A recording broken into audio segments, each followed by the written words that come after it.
Recording in progress. I'm going to call the Thursday, August 20th business meeting of Borough Council to order. Let's go ahead with the Pledge of Allegiance. Jean, would you like to lead the pledge? Pledge allegiance to the flag of the United States of America and to the republic for which it stands, one nation, under God, indivisible, with liberty and justice for all. Ms. Officer, call the roll. President Bush, Here. Vice President Rickards is absent. We have Councilmember Salmonson is also absent.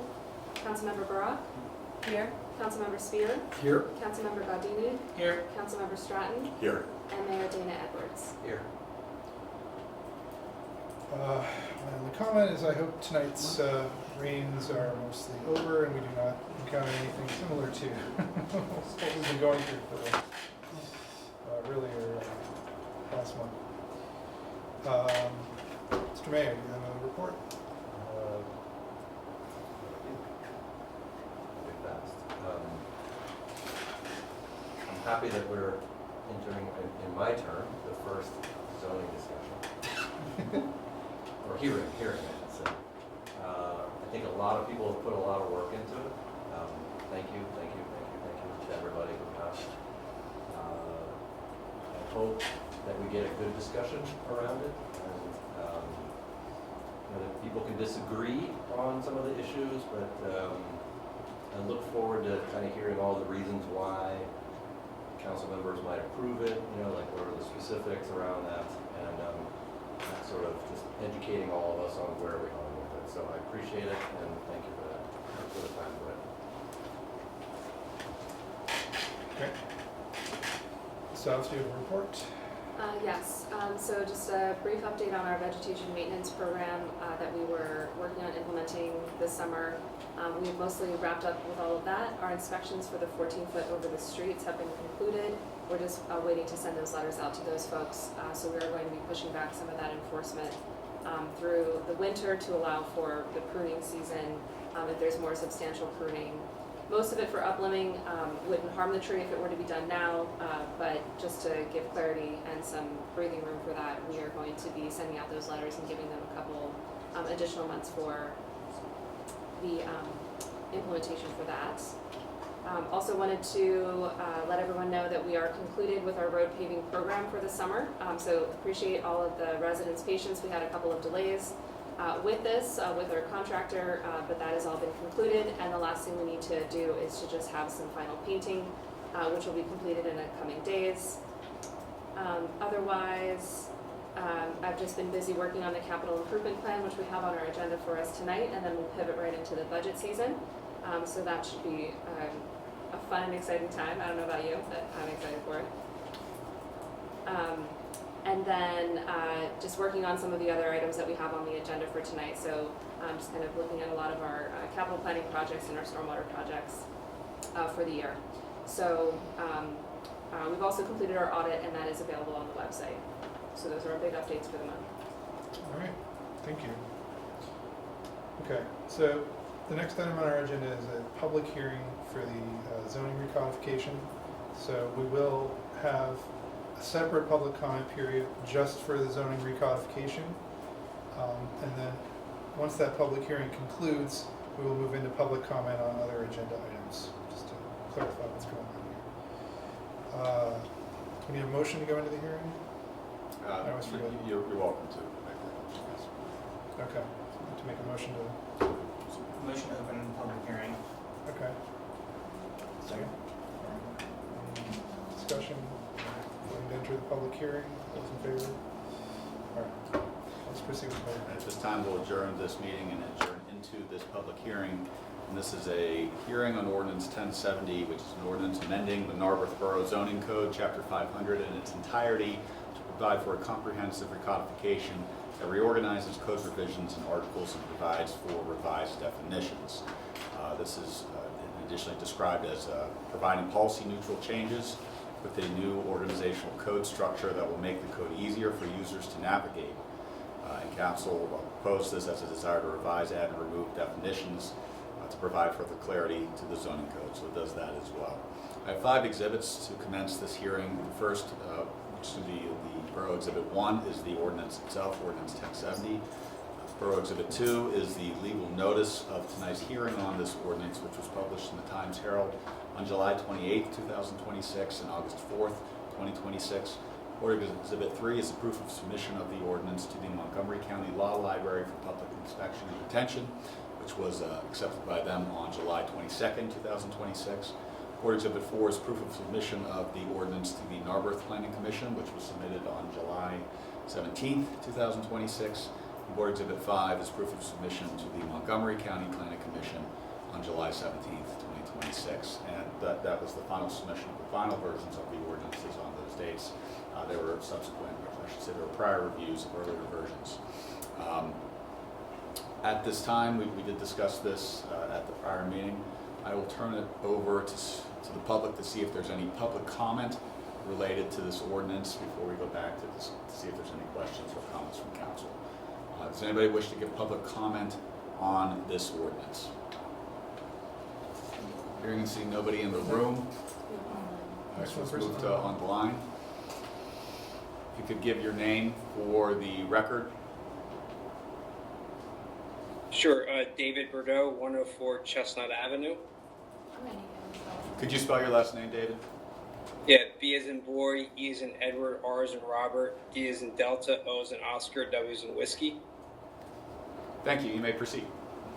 Sure, the only question I have is, there's something listed there about can a home-based business have employees? And it says no except for family members. So if somebody is self-employed or if somebody has employees that work outside of the area,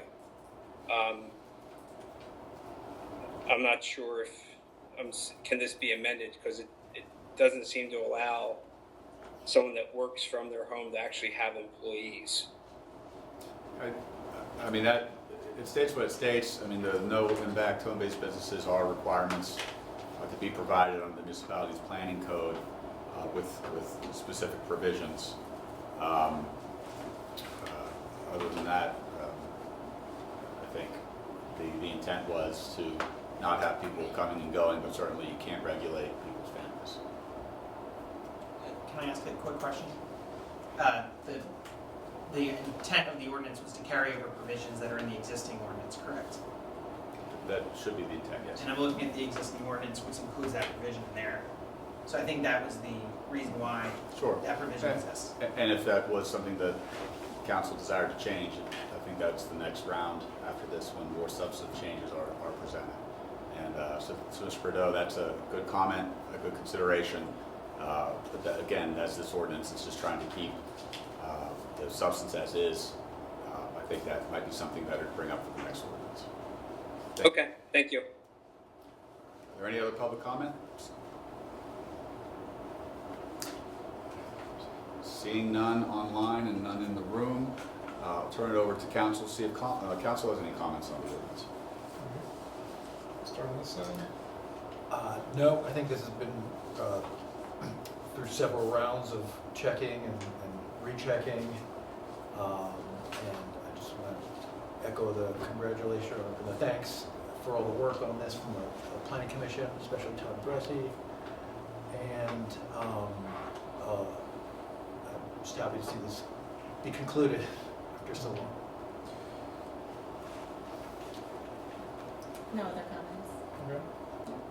Yeah, this was something we started discussing when I was on Planning Commission several years ago, so it's taken a while to get to this point, and I appreciate all the work that Todd Bressie especially and Adam Shantz, our consultant, put into it.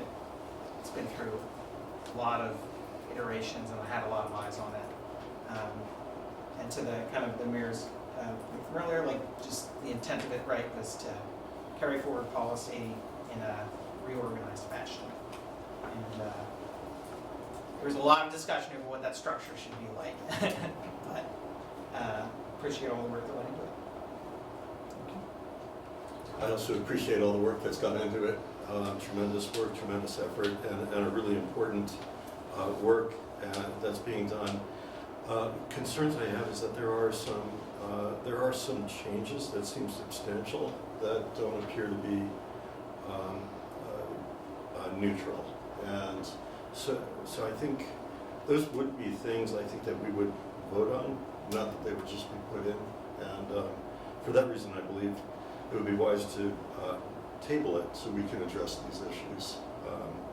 So things that I'm describing are the community association definition is substantially different than it is in our current code. Commercial buildings are defined differently than in our current code. Multifamily dwellings are also changed in definition, and then there are references to twin buildings in 3A, but twins are not permitted in 3A, so it's I think confusing why there are references to twins in 3A when they're not permitted there. So those are, and then also in the appendix, the A, 500A, there are many diagrams and items in the current code that are not in the proposed code, and it's very odd that those are not included. So I think, we're just not ready for prime time yet. And I would recommend that we table so we can address these important issues that are not policy neutral. Well, let's, okay. Well, at this time, it's just the hearing, so if that is something that's to be considered, it'd be considered, I think, after the hearing. When this is on the agenda for later, this is just the hearing aspect, so it's a comment. If that is something that's going to be entertained, that would be entertained when it's on the agenda, when we're back at the meeting. Okay. Which I do see it was on the agenda. 10A. For 10A, so for the discussion. All But we right. can still ask questions, right? Okay, so we're bringing up points at this time, but we will not go into detail. We'll save that for the actual agenda item. Okay. Because All right. I thought the twin item was Yeah, addressed. we'll get to that. We'll get to that when we get to the agenda item. Okay. Right? So people can bring up their concerns or thoughts about and then we will have further discussion there. All right. Mr. Mayor?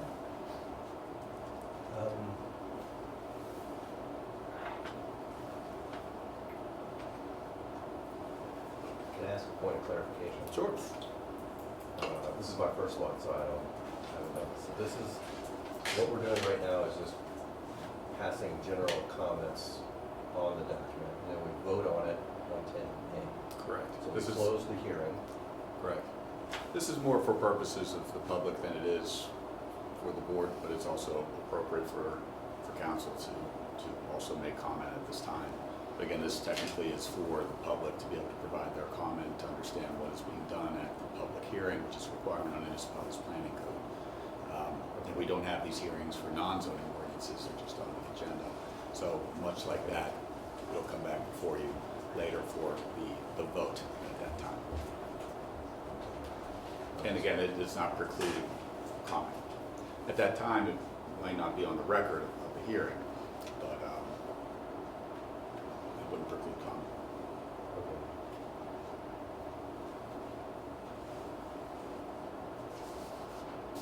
I'll hold my comment. Okay. Thanks. All right, seeing no further discussion. At that time, if there's no further comments, nothing from the public, we will close this public hearing on ordinance 1070, and we will adjourn back into the public meeting, and this ordinance is now in position to be voted upon by this council. Thanks. I always forget the nuances of when you should comment, when you should debate, when you should. Thanks for reminding. Let us move on to, I believe, public comment is the next one. Okay, so next item on the agenda is public comment about any topic before. Oh, thank you. Public comment, 3 minutes. Give your name and your address, and we'll track your. Keep an eye on your remaining time on the monitor. So we'll begin in the room here. Does anybody wish to make public comment? Go to the 3rd row. Pretty sure the first 2 rows are. Go ahead. Yeah, I'm Patricia Murphy. My husband and I live at 70 Windmill Road, and the comment that I have is that a number of the residents of Windmill Road are on vacation this month and are unable to attend. But the consensus on the block is that we still are not in alignment with the idea of 2 bump outs instead of 1 bump out. One idea that has been suggested is that we table the granting of the bid for the second bump out until it's explored, the possibilities explored that the fire hydrant, there's a family that is willing to have the second bump out, but they have a fire hydrant in front of the property. And there is consideration among the neighbors that if we could move the fire hydrant to across the street, we might be able to have the second pump out placed in front of that property and have less concern for that. So I'd like to just put forward that consideration be given to tabling the awarding of the contract for the bump out, the second bump out on Windmill Road. Thank you. Can I ask one clarifier on that? Can I ask her a clarifier? Yes, go ahead. I just don't, what's the address of the home that has the fire hydrant? Do you know when it is? We can get to that during the discussion Okay. of bump out, because we have been looking into that. So we will discuss that when we get to the bump out agenda. Evan McCaskey, 71 Wendell. I'm here as well regarding the bump outs and in support of my neighbors, including, as Pat mentioned, a number of those that are out of town and not able to join tonight's meeting, so some of these comments are theirs. First, I did want to express my disappointment for how the last council meeting was managed with no public notice on the changed locations. There were no plans or information shared prior to the meeting, and the public comments were only allowed before any plans were shared in the meeting. I still haven't been able to locate the revised plans for the bump outs online. I'm asking that you respect our neighbors' concerns and urge you to consider just 1 bump out instead of 2, because this would still demonstrate progress against the plan, which was admitted in the last council meeting as well. There's a number of factors that are unique to Windell Road that should also require a unique approach and flexibility to consider some changes to the existing plans. First, the proposed bump outs are different from others that have been installed so far. They're positioned in front of people's front yards, different from the other ones. And if they're to proceed, there should be a consideration to maintain these better than they have been. The weeds alone should be disqualifying, to say nothing of the trash and debris. Additionally, if a low-volume street is the driver for the overly targeting of Wooddale, then a low-volume street should also not need yellow paint and reflective poles. Despite some of the comments that have been made by the council, the safety concerns for us are real. This is both a narrower street and also a cul-de-sac road with only one means of egress. We've had to have road work done this week, and thank you very much for Jeff and the team for responding on that. But there's no room for an emergency vehicle to come through if someone further up the street in the cul-de-sac had an emergency at that time. And contrary to the comparisons that have been made, a bump out is different from a car, which can be moved. It's permanent and immovable. I also want to raise another element unique to Windale that I believe is relevant and offers a potential workable win-win solution. It's one of the very few streets in Narberth that has a really good sized grass verge strip between the sidewalk and the curb. This opens up an alternative option to a standard curb bump out into the road, rather than using that grass area for a bioswale or a grass filter strip with a small cutout in the existing curb to allow the street runoff to flow into it.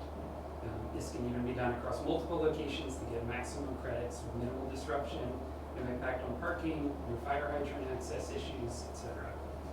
And the concept's already in the approved PRP, so I'm not sure what I'm missing. But I raised this before the last council meeting.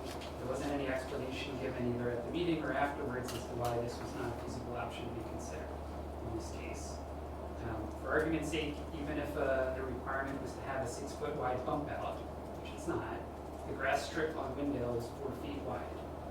So that's one of the things that's unique versus the other streets and should be factored in. You could put a bump out starting from the curb, starting from the sidewalk edge, as it is for all the other bump outs in the borough, They would only jut into the road by 2 feet instead of 6 to 8 feet like all the others.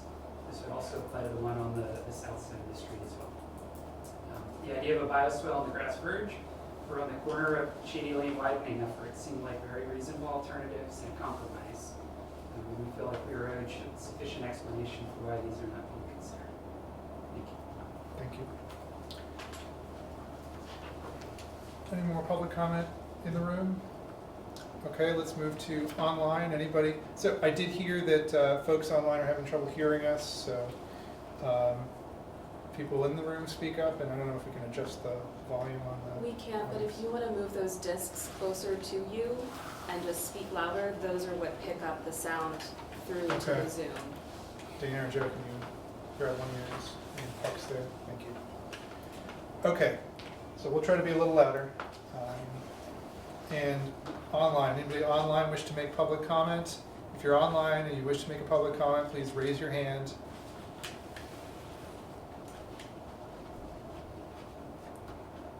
Okay, I'm not seeing anything. We have one. We have one? Okay. Go ahead and unmute yourself, or I guess we'll unmute you.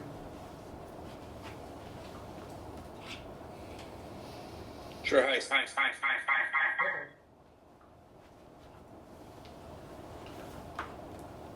All right, we had some reverb issues there. Apologies about that. Yeah, I'm sorry. If you have two devices open, maybe close one.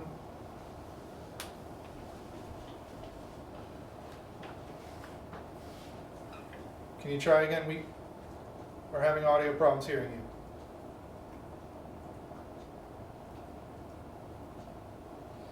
Yeah, how's that? Sorry about that. It's still not working properly, I'm afraid. Do you have two devices open? If so, please close one.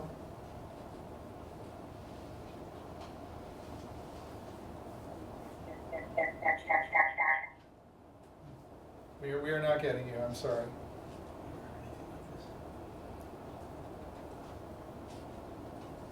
Is there anybody else waiting? Yeah. Here we go. Sorry about that. All right. Go with your public comments, sir. Sure. So David Borough again, 104 Chestnut Avenue. I brought up in a couple meetings about the meetings being posted. So there still is not a meeting posted from April 28th, 2016 that occurred. There's no meeting agenda that's listed. I believe also when we, I believe it was the June meeting this year, I also brought up there wasn't information in the Planning Commission meeting packet from April of 2025. I believe Council President Bush, you said if there are any other meetings that information wasn't posted to make you aware, and I believe I mentioned that meeting. That's not up, that the packet from that meeting was not included in the meeting as well. So I think it's important that when we're having these meetings, that we should be posting the information for the public to see. All right, thank you, Mr. Bordeaux. So since we just had the court reporter here, I think perhaps we can address at least the first concern of yours, which is the meeting from, I forget when, 2016? I don't know, the older meeting. And the problem with posting that meeting online is that it is a transcript from a court reporter. It is owned by that court reporter, and we do not have the right to post a transcript from that court reporter without their permission for anybody to see. That information is available if you wish to come into the office and if it's request requested. it. Yeah, you need to come into the office and request it, and we will provide it. It is because of the particular form that those, it's because it's a hearing transcript, and we cannot provide hearing, advice has been that we cannot provide hearing transcripts without. It'd be available upon written request, and it's available for inspection within the borough office. Right. So that is, it is a public record that we need to make available if requested, but we can't put it. It's an awkward situation with that particular packet, and I don't know what's going on with the Planning Commission packet that you referred to, but I'm sure our borough manager our staff can look into it and make sure that that is posted. And I should say I did speak with the court reporter when this was originally brought to my attention, when Mr. Bordeaux did a right to know request, and at that point in time, the court reporter did not wish for it to be released. However, we did release it pursuant to that right to know after the research indicated that they have the right to know. So it isn't something that is voluntarily being able to be publicized on the website as well. David, could you repeat the documentation that you feel is missing? The planning commission. Yeah, the April 2025 Planning Commission meeting, when I believe this discussion on transit-oriented development began from that meeting. Are you looking for the agenda, you're saying, the minutes, or the? No, the agenda, the information that was being circulated during that meeting with the Planning Commission members, the memory was not available for the public to see. Okay, not all materials are made available in a public packet, so we can go back and look at that. Was that the only meeting? That comes to memory, yes. Okay, we'll take a look. Thank you. Yeah, but getting back to the 2016 conversation, there's still no indication that meeting ever took place on the borough website. If you go to 2016 agenda, there's no April 28th, 2016 meeting even listed. Okay, the meeting minutes were updated to reflect the missing minutes, but you're saying the agenda is missing. Right, so no one knows what happened at that meeting. I mean, I believe that was the meeting where we passed the form-based zoning code. It was one of the largest attended meetings, I think. Understood, David. We'll take a look into it. Thank you. Yeah, and just so we know that those transcripts, they had been posted on the borough website for almost a decade. We believe that was in error. So, but we're not trying to hide anything. We are just trying to go with what we believe is our legal responsibilities here. No, understood. Okay. And I think I'm glad that you are following your legal responsibilities. All right. Thank you. I think that's very important to do. Okay. Seeing no more public comment, I'm going to declare public comment closed, and we will move on to the consent agenda. Move to approve consent agenda items A, B, and C. Second. Okay. Any discussion of A, B, and C? All right. All those in favor of consent agenda items A, B, and C? Okay, it's 5-0. Consideration items. All right, first one is the recodification.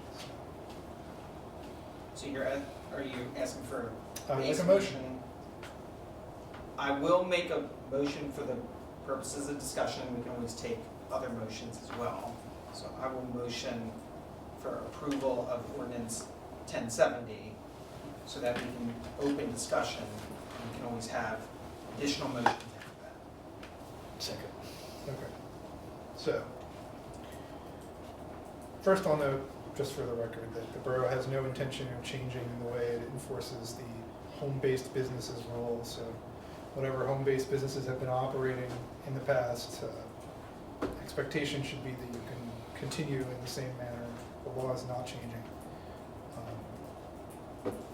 Unless there is a complaint given to the borough about somebody operating significant business in their house that they shouldn't be.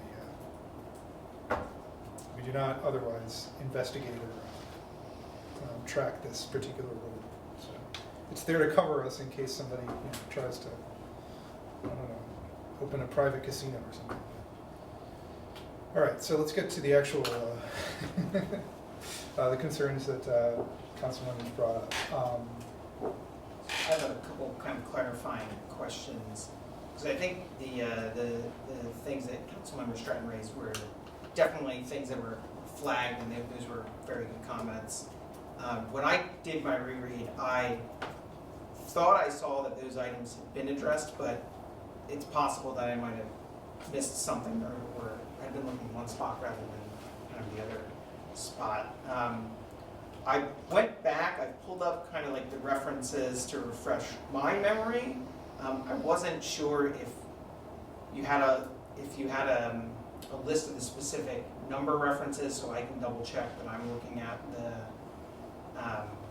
spots that kind of had been flagged. Because certainly if any of those haven't been addressed, or even if they were addressed over here but not addressed over here, that would be good. Good to know. Yep, have all the numbers. Okay, perfect. Let me mark those down.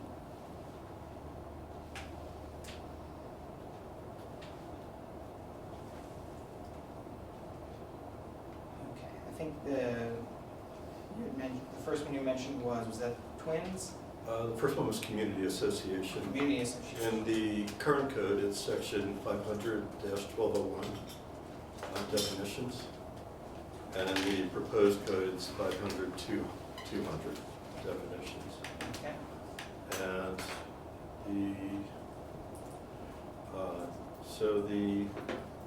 so for community association, in the current code, it reads real estate wherein portions are designated for separate ownership, and the remainder of which is designated for common ownership by the owners of those portions or a homeowners association, and organized in accordance with the Pennsylvania Uniform Condominium Act or the Uniform Planned Community Act. That's what's in the current code. Oh, yeah, that one is different. In the proposed code, it's community association, an incorporated nonprofit organization operating under recorded land agreements through which each lot owner is automatically a member and each lot automatically subject to proportionate share of the expenses for the organization's activities such as maintaining common property. Okay. I'm gonna ask Yes, Adam there's a to- reason Yeah. why it was changed, and it was discussed at the planning commission meeting, and in a spreadsheet. But basically, in I'm sorry, could you? the of course. So in the current code, the definition for community association is the same definition as condominium. So we thought that it would be prudent to distinguish those two things since they are different. And so that was the reason for making a change. We did check with the solicitor as to his thoughts on the change, and he thought it was appropriate. So that's the reason that it was changed. We weren't like looking to change it, we just noticed that it was duplicative definition of something. So there are condo associations and then there are homeowners associations. And they both have that shared property. There is a difference as a condo where it's a percentage share, whereas the community association, homeowners association actually owns a parcel instead of a share within the greater good or the greater of the community. So I didn't see it as, the language being different, but I didn't see it as a change, a particularly substantive change from the existing definition in something that should be identified, separated from condominium. Okay. If it's okay, we'll park that for a moment, we'll come back to that one. I wanted to hit the other ones that you listed. Commercial building, in the current code, a building with one or more office, professional service, or light industrial use, or no residential uses. In the proposed code, commercial building, a building type that is one story with non-residential uses, inclusive of office, professional service, and or light industrial use. So I think this is one of the elements of part of the intent of the recodification. So the current code currently has two definitions of commercial building because they packed definitions, both of which are effective. They packed definitions into the building type section as well. So the definition that you see is reflective of both the definitions that exist in current code. So I think the main, sorry, I don't have that exact text. The main difference between those two the call out of the single story limitation? That is one, yep. Okay. So in the current code, in section, subsection G of 500, 502G, it specifies a commercial building is a one-story building with non-residential uses. I think there might be a little bit of a subtlety in the one story and not, sorry to cut you off, but I think there might be a little bit of a difference. So Okay. in the original one, it says in no residential uses. And in the new one, it says one story without the residential use. So there's What if you had 2 or 3, you know what I mean? No, in current code, it's limited to one story, but the problem, and this is part of the reason we're doing the recodification, the problem is that there's 2 different definitions in 2 different places, both of which are effective, right? Whenever They don't have- conflict, they're just different aspects of the same Okay. requirements that Exactly. really got people going back and forth and going down rabbit holes. And the Yes. idea is to not have people go back and forth and try to have it all in. So I'm going to read the 2 definitions in the existing code. So everything I'm going to read right now is just from existing code. So in the definition section, it specifies a building with 1 or more office, professional service, or light industrial use and no residential uses.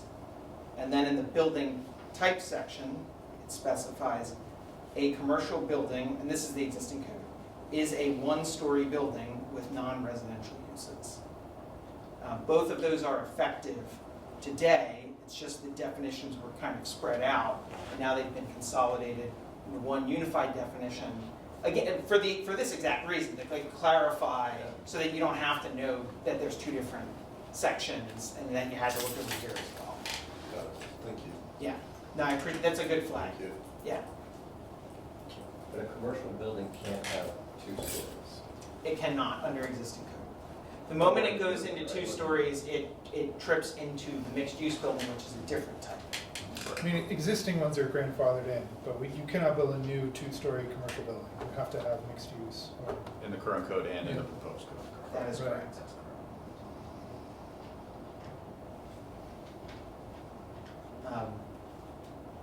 Before I move on, are there more questions about that?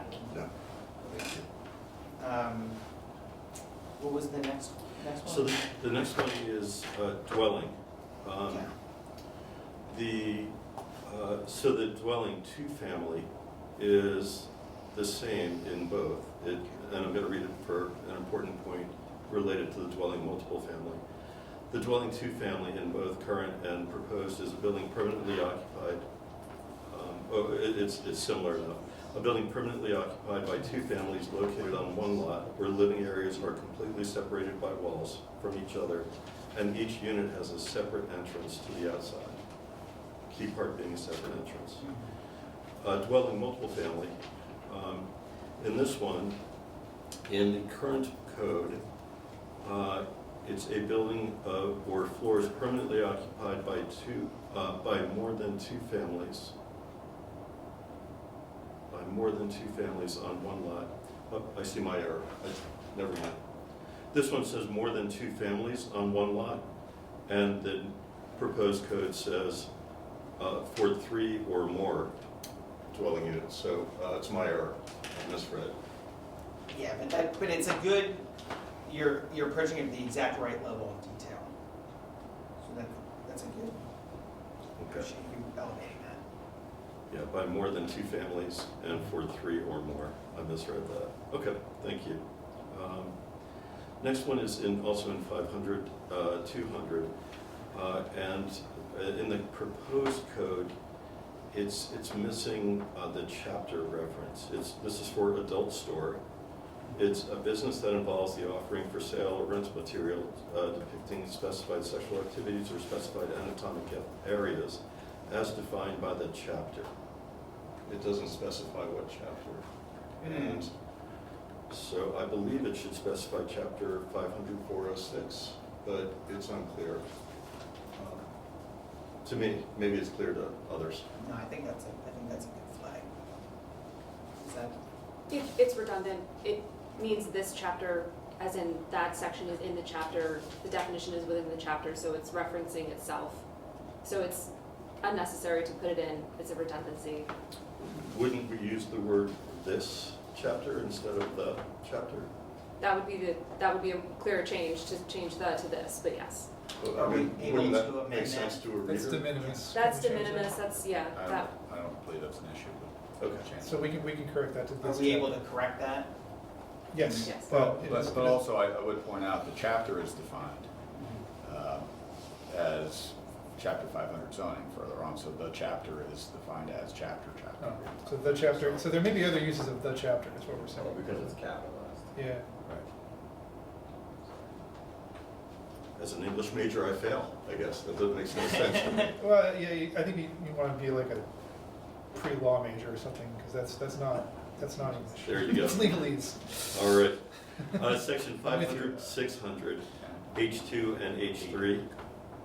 500, 600, H2 and H3. So as noted in, I'll just read that, in 500, 303A, twins are not permitted in 3A. But in this 500, 600, H2, specific roofs on detached houses, twin houses, and multifamily house building types located in 3A, 3B, 3C, and 4A zoning districts in the second lot layer. It's unclear why it's referring to twins in 3A. So what was the subsection? It's 500. H2.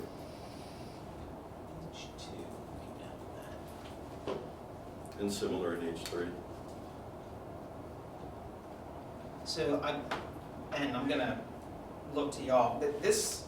My understanding of this, and we have a couple sections in our current code that are specified this way as well, is that it's speaking to the roof regulations for all of these things, not specifying that those building types are necessarily allowed in all those zoning districts. Okay. And we have, a number of, and, I'll put it this way, it may not be like the reasonable minds can disagree on whether it's the best way to specify that, but my reading of this is not that it allows those things, because the specific sections that actually speak to twin houses do not allow twins in 3A right now. Like if you look at the, and I pulled up the sections that, so the section 500-504 defines where twin buildings are allowed, and it starts with 3B. And then there's I believe another, and it says 500-504A2, twin houses are permitted in the 3B, 3C, 4A, and 4B zoning districts. This is a good thing to elevate, because that was actually in error in earlier drafts, and so it's good to see whether provision had not fully been corrected. I think that this one is simply speaking to roof regulations and applying that anything prior to it in the provision, that's where the roof regulations apply to. Walco, is that your reading, or? I missed the first section that you were initially referring to. 500-600H2, 600H2. specific to roofs on detached house. what page is that on? It's on page 115 of the recodification. 134 of the PDF.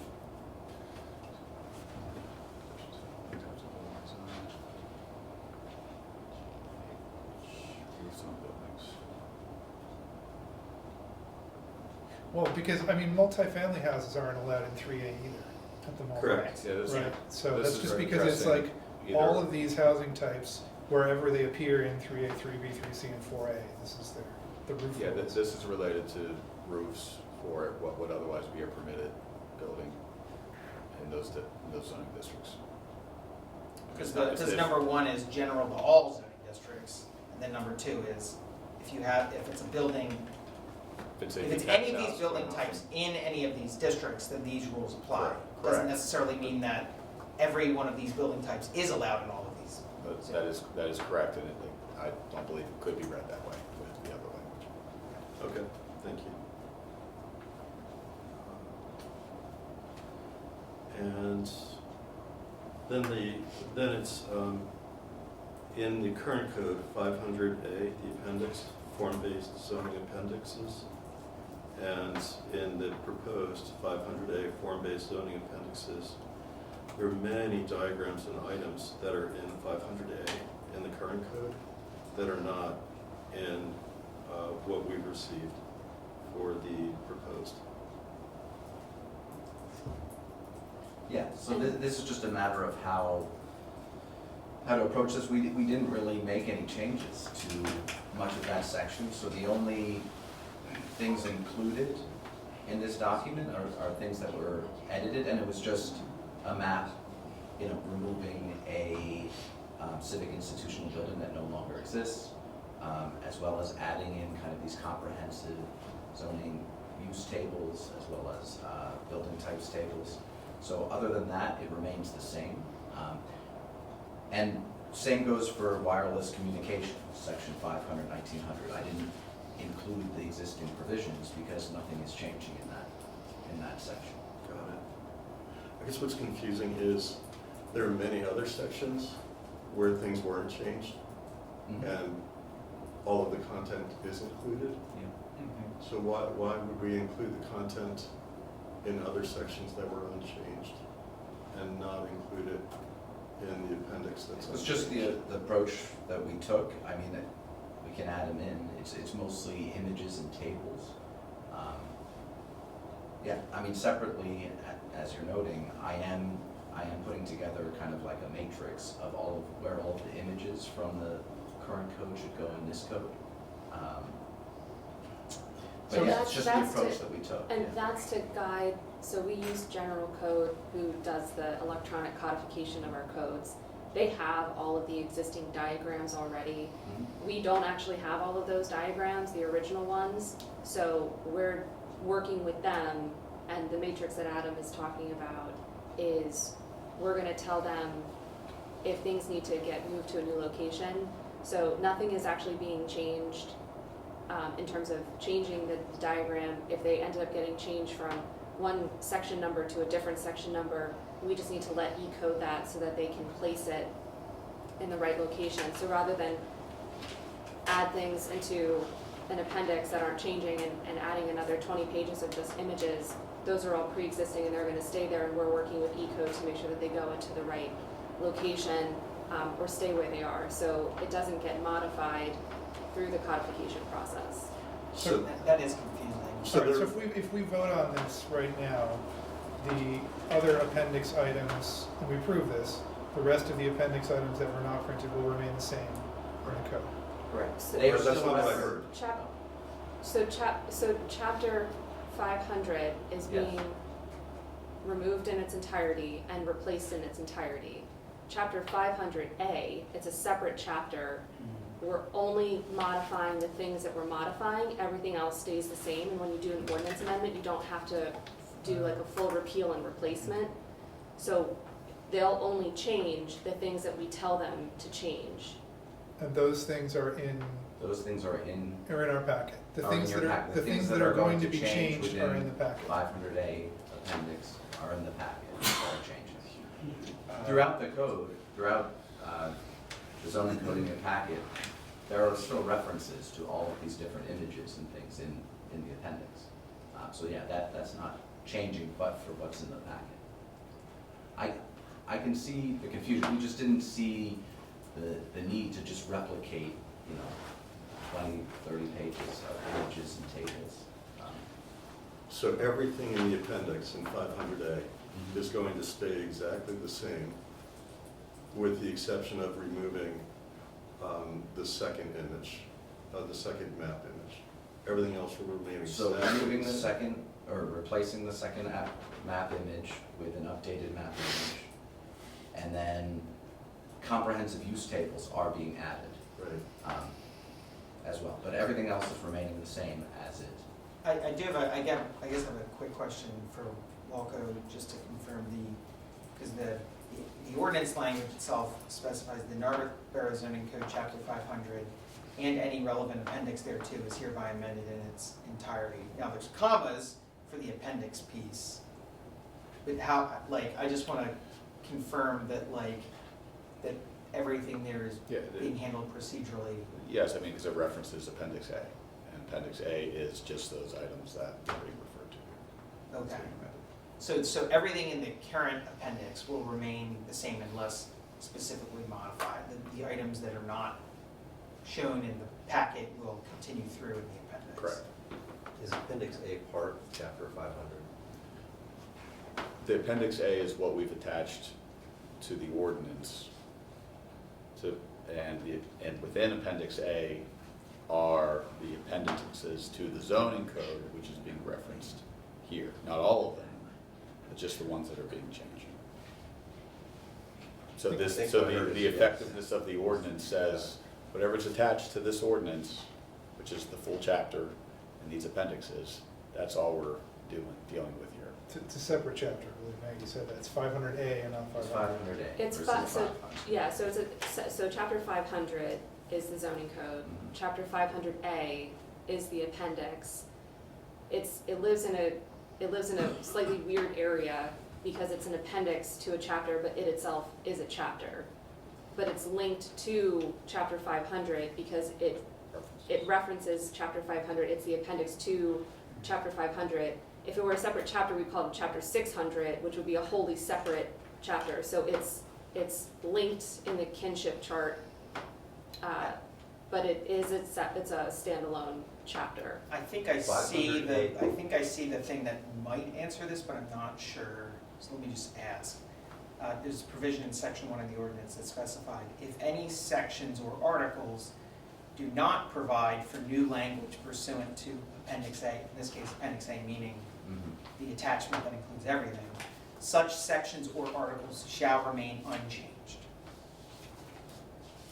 So I think that to me would indicate for 500A, anything there under this language Shouldn't be changed. shall remain unchanged. That's the portion of the, Yeah. but that's the portion of the ordinance that's effective upon everything else. So it's defining the action that is being taken. So Because that's also what captures wireless communications facilities, which is unchanged, it's not in your packet, Right. but it will remain the same. Is there anything in 500A that changed? So just a map, so just Yes removing or the. no? Like a yes or no from you? Yeah, yes, yes. Okay. The items that are The items that included. are indicated, They're in the packet, yes. starting on page 196 of the packet. There's 2 new tables and there's 1 changed map. And the map is changed to remove what's a no longer existing. Civic institutional Civic function, yes. And to be clear, the sentence I just read, if any section or articles do not provide for any language pursuant to Appendix A, such sections or articles shall remain unchanged, is not a descriptive sentence. It is legislative language. It is defining the action that is actually being taken. The intent, right. Yeah. And I'm sure that when Stobbs talks with E-codes, we'll make sure that's clear for them as well. I've been working with them for months to get estimates. We've been working with them on how we need to draft this ordinance in order for them to take it and codify it electronically. So they're well aware of what's happening, and we'll double check everything to ensure that it's being represented in the codified format in the way that we intended. And we can confirm on the record that this language requires that those unchanged portions are carried into the new code as it's. Correct. Right. I see that is confusing. I think my reading of this makes sense to me, but that I would have been totally, yeah. So even though we don't know exactly what it's going to look like, because we don't have it in front of us, and we won't have Appendix A in front of us for some time, we're being asked to vote on approving it. Well, the rest of it's what's already in our code. I mean, we're changing, the 3 things that are being changed are in the packet. Everything else is what's currently in our code. But it takes a lot of work by the vendors and others to put that together, it sounds like. But to put it online, Oh, to put it online. Yeah. So we could actually just print it today, the 20 pages that Adam's referring to. You could go and print 500A today, Yes. and then cut out The map. the map and paste it on top of what already exists, and then you'll get a sense of what it'll look like. But it'll have tables in it, additional. And then There the are two tables tables are as well. new, yes. Okay, That's correct. understood. So the tables are going in 500A-13. Currently, 500A only goes up to subsection 12. So we're adding a new subsection at the end, which is the new tables. So to get a comprehensive understanding of what it's gonna look like, 500A-1, that map is getting swapped out. Everything else stays the same, and then we're adding a new section, 500A-13, which is those tables that you see in the ordinance. Got it. Okay, thank you. And this one is, like, this ordinance is a bit of a weird bird, like normally with the ordinances, because we're doing it like a recodification of a whole chapter, you're now seeing a lot of the language as you read through the entire thing, and much of it's kind of formed. The ordinances we normally see, sometimes it will say, you know, replace this word with this word.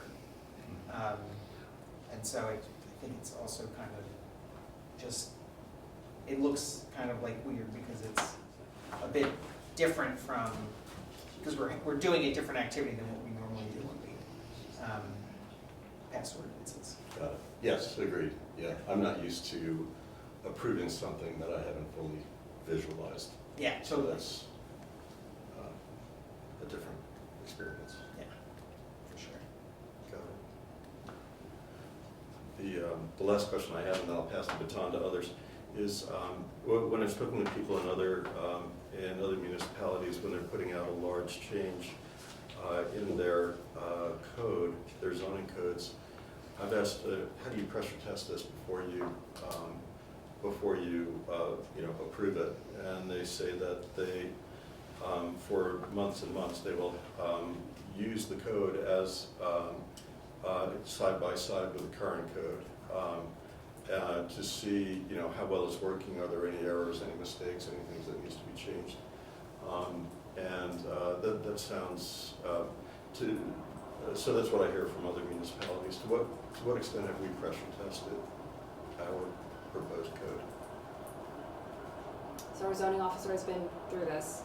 We've used it in actual applications. So we had a steering committee formed over a year ago who's been working on this. Adam, Michael, Todd Bressy have been instrumental in going through this. Our zoning officer was part of that steering committee. He's been reviewing it, interpreting it, applying it to actual applications that we've received in the borough to see how it would be applied. Because this is a policy neutral document, we're not actually changing any of the provisions of the code. So we've just been using it and applying it and looking at it from the perspective of an applicant to say, can you read this document, follow the breadcrumbs of the document? Does it make sense? It's like a R.L. Stein book, right, where you choose your own adventure. So you go through it, you stress test it, you try to hack the code, you try to figure out if there's a gap in there, how to solve it. So the steering committee has been doing that for over a year, and so we're pretty confident that we're in a good spot, that the code is going to hold up and be much more functional than the old code. Pretty confident, makes me nervous. So, I've also given it to my colleagues, Montgomery County Planning Commission, my managers to review, who work with different municipalities, and they could only catch kind of like, small little, like a spelling error here and there. So, that type of thing, minor things. Is it possible that a minor spelling error could come up? Yes, but in terms of the substance of the code, we're pretty confident as we can be, having gone through it. I've looked at this extensively, and so have others. So we're pretty confident. I can't give you a 100% guarantee that everything is perfect, but it's been worked on over and over. We've kind of gotten into a place that is in really good shape. Okay. The reason I ask is in my 7 months on the council, we approved things and then had to change them. And, Sure. And those are only ordinances that are 12 pages long. So, a document that's 14 times the size of that, that's where, fool us once, shame on you, fool us twice, shame on us. Okay, so we're confident as we can be, that in a month or 3 months, we're not going to say, oh crap, look at the 3 things we missed here. I'm pretty confident, yeah. Well, it's funny because we do that with our current code as well, where we find some oddity from the past, which is not an answer, right? It's just it's a funny observation when you mentioned that. I was thinking, like, oh yeah, that is an item of the current code as well. Okay. But I do want to go back because I had said earlier when we were walking through these items, I said, well, I'm going to park the community association thing for a moment. And since I parked that, I didn't want to just kind of go through it. The staff response that was offered made sense to me, but I wanted to give a chance. If anyone has wants more discussion of that or any. There's only a couple references to a community organization in this. One of them is a community association or condominium association or shared similar ownership structures. So I think that is not going to change anything because it already encompasses a whole bunch of things that are fairly generic. And, right now, a community organization is like a subset of a condominium organization, according to the new language. The one thing that matters is if somebody is, oh my God, just every day, they're applying for a conditional use for civic institutional buildings in the 3B, 3C, and 4A districts, and then they have to guarantee the protection of the building by conservation easement, facade easement, or community association documentation. So that is the one other mention of community association. It's in the definition. It's in this thing that also works with condominium associations. And then there's this one other mention of it that is unlikely to ever come up, frankly. So. But I think practically, that's not a change from what it was before. It's just being more specific to the type of organization that we were required to enter into these covenants. So we would have asked for okay. Whether or not they're going to form a condo in the building or community association in the building, technically they're different things. We sort of treated them generically, encompassing both, but because they are technically different acts, I think that was the desire to be more specific. But there's no change. There's still, whether they're a condo or a community association, they're still going to have the covenant. Let me ask for some clarification. In the proposed code, the community association is, these words were not in the current code, an incorporated nonprofit organization. But an incorporated nonprofit organization, that's not a meaningful change. No, I mean, in order to be a community association, that is a defined term within the Pennsylvania law. Okay. The Uniform Condominium Act and the Uniform Planned Communities Act. And both are nonprofit organizations that file the declarations against the properties. So that's what they are. Again, really the only difference is a condo. You as an owner have a percentage interest in the entire building, whereas a community association, you actually own your parcel or unit and can transfer it as is, not just a percentage of it. But it's just more of a legal ownership way, but it's practically not different for purposes of zoning. And is there a reason that we didn't include all of those specifics back in 2016 and we're including them now? No, I don't believe it was. It probably just wasn't contemplated as an important aspect to differentiate between the two of them. They just tried to treat them generically. Frankly, I'd be fine with it remaining the same. However, specificity is always better to me. Okay, thank you. Jim, I don't suppose from your planning commission days you remember anything about the definition? No, do not. No. sounds like they're both under the same chapter of the PA law, so, Well, they're different chapters, but they're very identical. okay.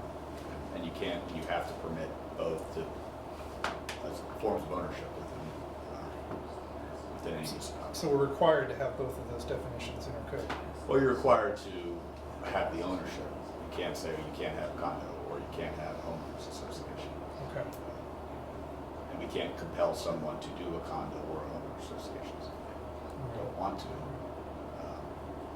And frankly, I think there's rare circumstances that it would come up. Usually, if we need to do it, it's because there are multiple units with common areas that we need to make sure are maintained.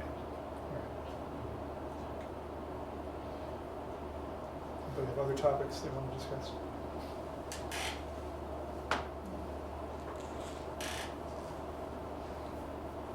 Mr. Mayor, you're reserving your comments to... I think we're doing a good job going through it so far, yeah. Well, I'm not sure the rest of us have concerns at this time. No one's told me anything, so I'm not... I've already looked through it and I don't have any concerns. Yeah, I spent a lot of time earlier with this document, and I was mostly catching these small spelling errors that Hannah was referring to. I've been through this document a lot, so I'm comfortable with it as it is. And again, keep in mind, this is just a foundation. I mean, later on the agenda, you have Changes. a motion to propose a change changes. to add substantive Oh, yeah. changes to it, and that's going to continue to occur. And then there is a substantial, large change that's up for council as well in the future. Is the group that put it together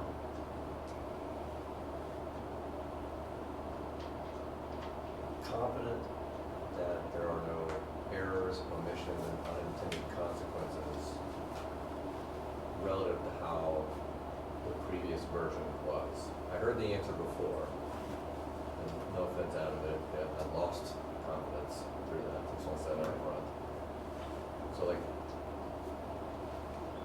are we opening ourselves up to something by adopting this? Errors, omissions, and unintended consequences. No, we've been through it over and over. So there's nothing substantive that is not in this code that was in the last code. And we've reworked it so that it basically operates the same as the old code did. It's just restructured. The reason I asked the question more pointedly, not questioning the effort and intent and expertise, is that when this was presented the first time, there were the answer was also no. And then I shot an email to Gaudini with a handful of things. The councilperson Gaudini said, yeah, those are correct, those are errors and such. I don't remember the exact one, but there was maybe 5 to 10 or so, I don't remember. So I'm trying to figure out the accuracy of the answer, or is it a feeling answer? Does that make sense? Yeah, so, I mean, part of it is, it's a process. It's a very large document. In the first iterations of drafts, you're going to miss things. I mean, unfortunately, that happens. So we've gone through iteration after iteration and gotten it to a point where it's really good. It's in good shape. We're confident. And I can say, again, I think I became solicitor in 2016. And there hasn't been a time where the current code, where someone has brought something to our attention to be like, oh wow, they found something, they found a loophole, they found something, they were able to exploit the code for something they didn't want to do. The issue has been the difficulty in trying to identify, and it's usually more on an applicant developer side, trying to follow the code to get to the right answer. And when those issues have arisen, it's usually because the complications have been created by all these amendments to the code in order to tie up these things in the future or to provide for new or unique uses throughout the borough. But this code was to make that process of not having to jump around easier. So really the only changes are for when those issues have come up over the last 10 years, but none of those changes have been because of threats. It's been more just because of difficulty and adding asterisks to charts, and that asterisk had a separate footnote, and just making it easier to process. So it sounds like you're certifying there are no errors, omissions, or unintended consequences. What I'm saying, if there are, they've been there since 2016. So we continue to identify, As a minor- result of the new code, there should not be any. That's a strong statement, and I appreciate you Yeah, saying that. yeah. So we continue to identify points at which the current, the thing we've been operating with since 2016 has, very minor errors, or one table doesn't quite correspond to something else. So I think you're holding this legislation to a standard that I don't think is, any written text can really be held to. I mean, if you get a novel, there's, I forget the average number of typos in a novel, but it's significant. And there are professional proofreaders, there are many stages of editing, and these things still creep into a novel. Obviously, the legislation, it is more important, so we can look at all the important aspects of the legislation. Say, well, these are all the areas where the applicant is going to come in. We're testing it through like standard procedures and making sure that it works totally normally. Is there a typo somewhere? I mean, absolutely. I'll say 100% there's a typo somewhere. It's I'm not worried about guaranteed. typos, I'm worried about errors. I understand a typo is a type of error, but that's not what I'm talking about. If we misspelled your and you are, the contractions, I don't care. I understand. I'm talking about substantive things. And if you're saying that we shouldn't hold legislation to that, I've got a huge problem with that. That's probably why I'm not on Borough Council. I'm saying we've been testing. I think the substantive matters have been tested, through our zoning officer using these and looking at them as he gets applications. So that's the substantive test. I wasn't asking Solicitor Walker about typos. Yeah, and again, this is not making substantive changes. And that's why I say that if there was a substantive issue, an error, it would have been there from the very beginning. And if we needed to address it, that would be a substantive change. And that would be something that would be done in the future. The two things that have been told to me since the beginning, this is why I'm sort of pushing on this, is we're about to pass something that's big, right? Or not big, but it's a big document. Sure. Number one is that there were no errors, omissions, and unintended consequences, and that I found, every couple of weeks I sent 10 to 15 to different people who would have them. And I understand the process of going through a document, so I'm not like standing up like going nuts about that, but I was pointing out that, I'm gonna guess it was April when I started sending the comments maybe. That very good document had them, and in May, and then I sent some others. So they are there. And I was also told that it was policy neutral, and I found things that were not policy neutral.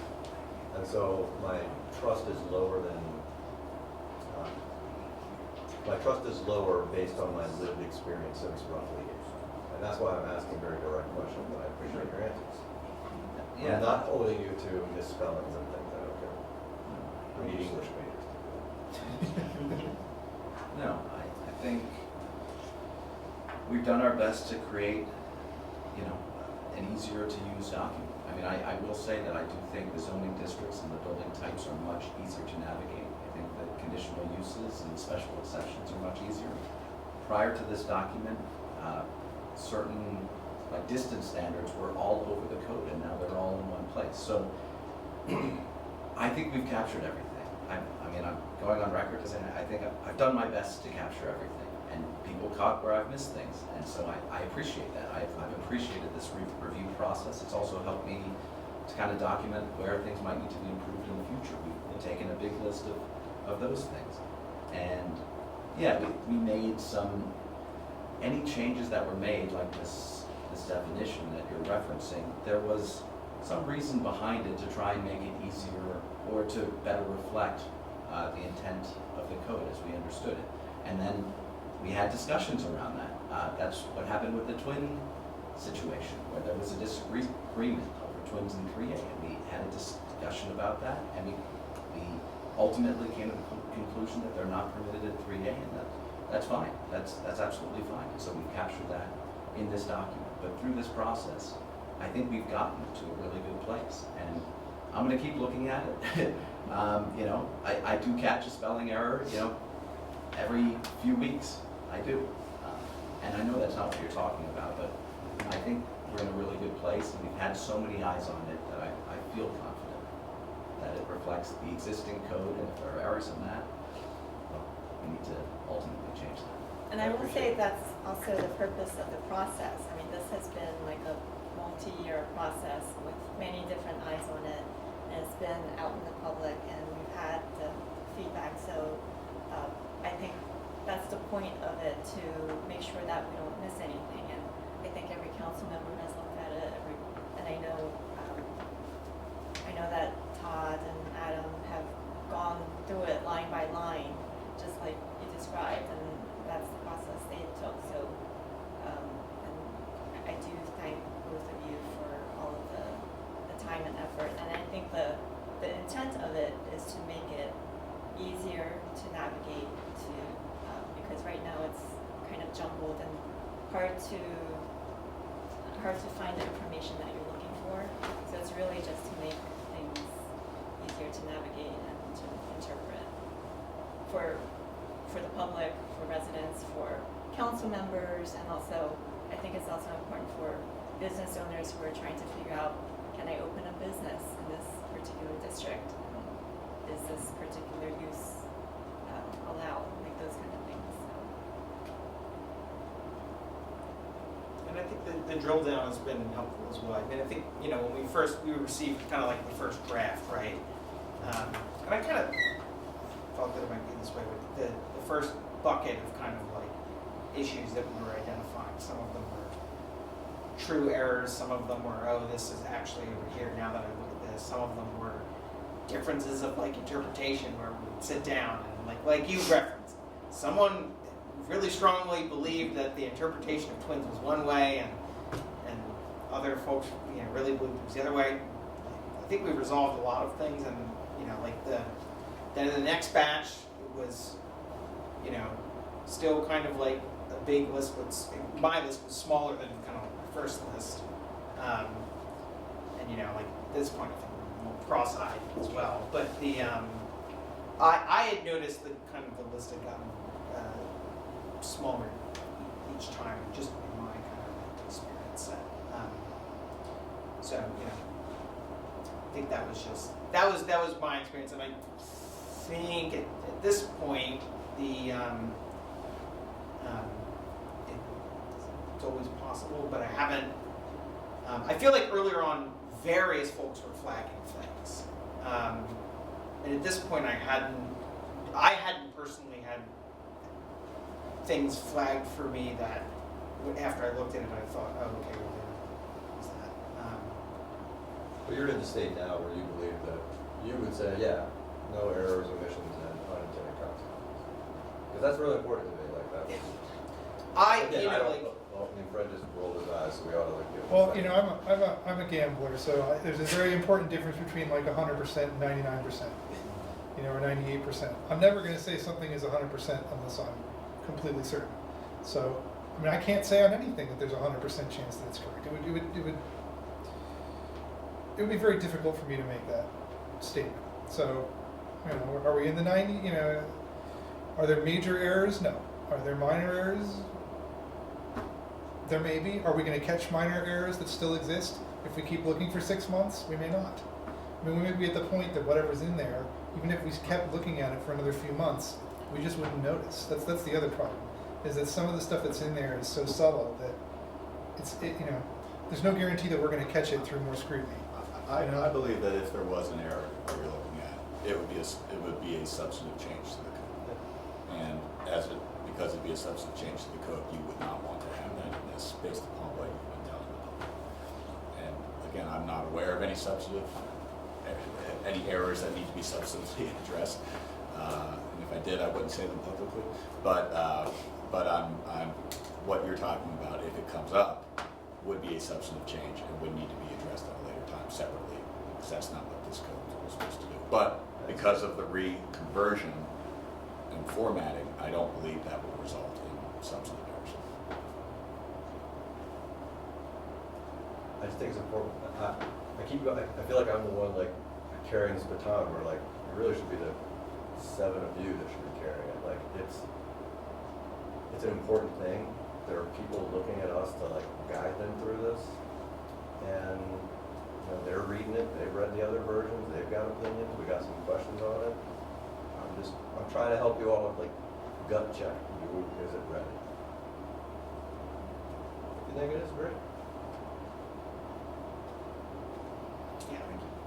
I mean, I've definitely read it. despite my pessimistic statement, I do think it's ready. As I said, I think any errors that might be in there are errors that are not going to be caught.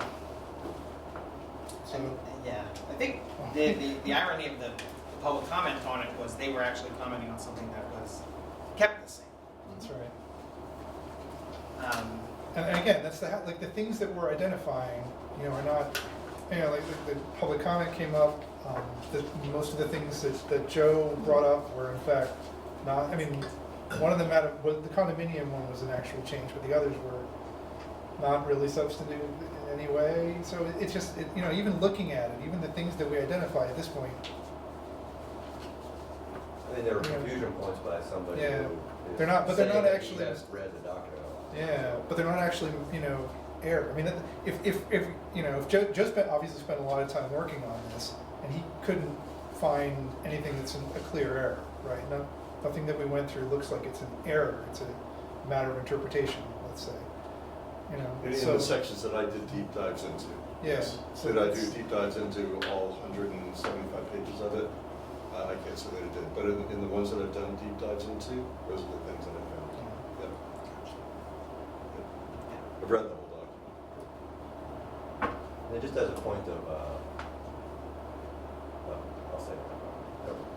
I retract that. It's okay. Any further? I really appreciate the attention to detail on this. I think it's really important. And I think, elevating that so that folks understand the level of detail, required of it when you take these into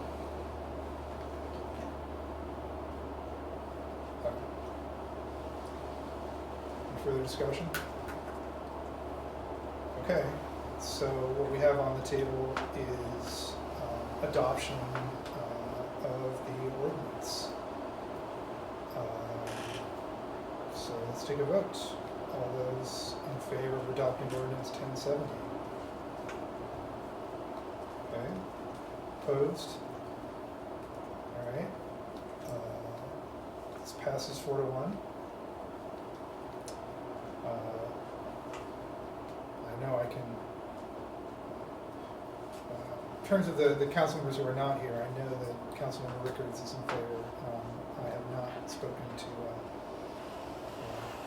Councilmember Samuelson is not well right now, so did not really get a chance to run over what he thinks of the legislation. He hasn't raised any concerns to me, so, for the record. All right, let's move on to item 10B.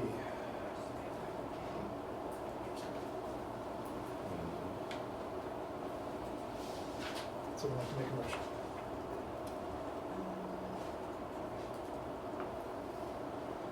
Yeah, you need a base motion so we can open up discussion. So similar to the prior one, I'll make a base motion. We can always modify that motion. I'll move to award bids similar to pump house and intersection improvements. Okay. I think you probably need to name the party that you'd be awarding the bid to. It's on page 229, Michael. It's Rockland Contractors, LLC. And the bid amount is $48,250. Rockland Contractors LLC for $3,250. Someone like to second this motion? Second. Thank you. Okay.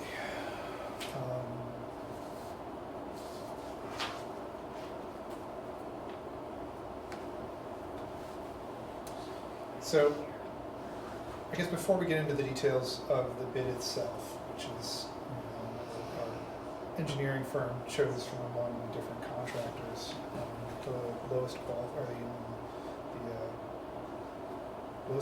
bidder? Yes. Lowest qualified bidder, so should we award the bid, that is who we will award it to. There were some concerns that were brought up during the they've been brought up in other meetings and brought up again at today's meeting. I think the most concerning is emergency vehicles using the street.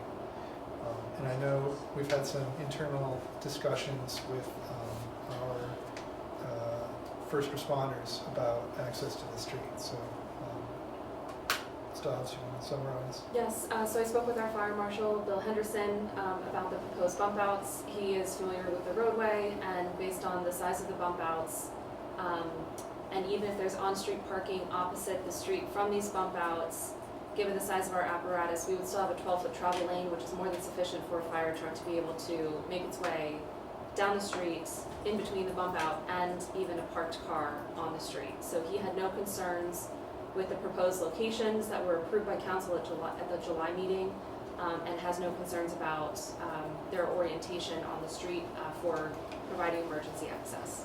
Okay. And the fire truck is about the largest vehicle that would be navigating, emergency vehicle that would be navigating those roads. Correct, yes. All right. There was another discussion about a potential bioswale. So we have our approved PRP with the state of Pennsylvania, which does include a bioswale along Haverford Avenue, I believe.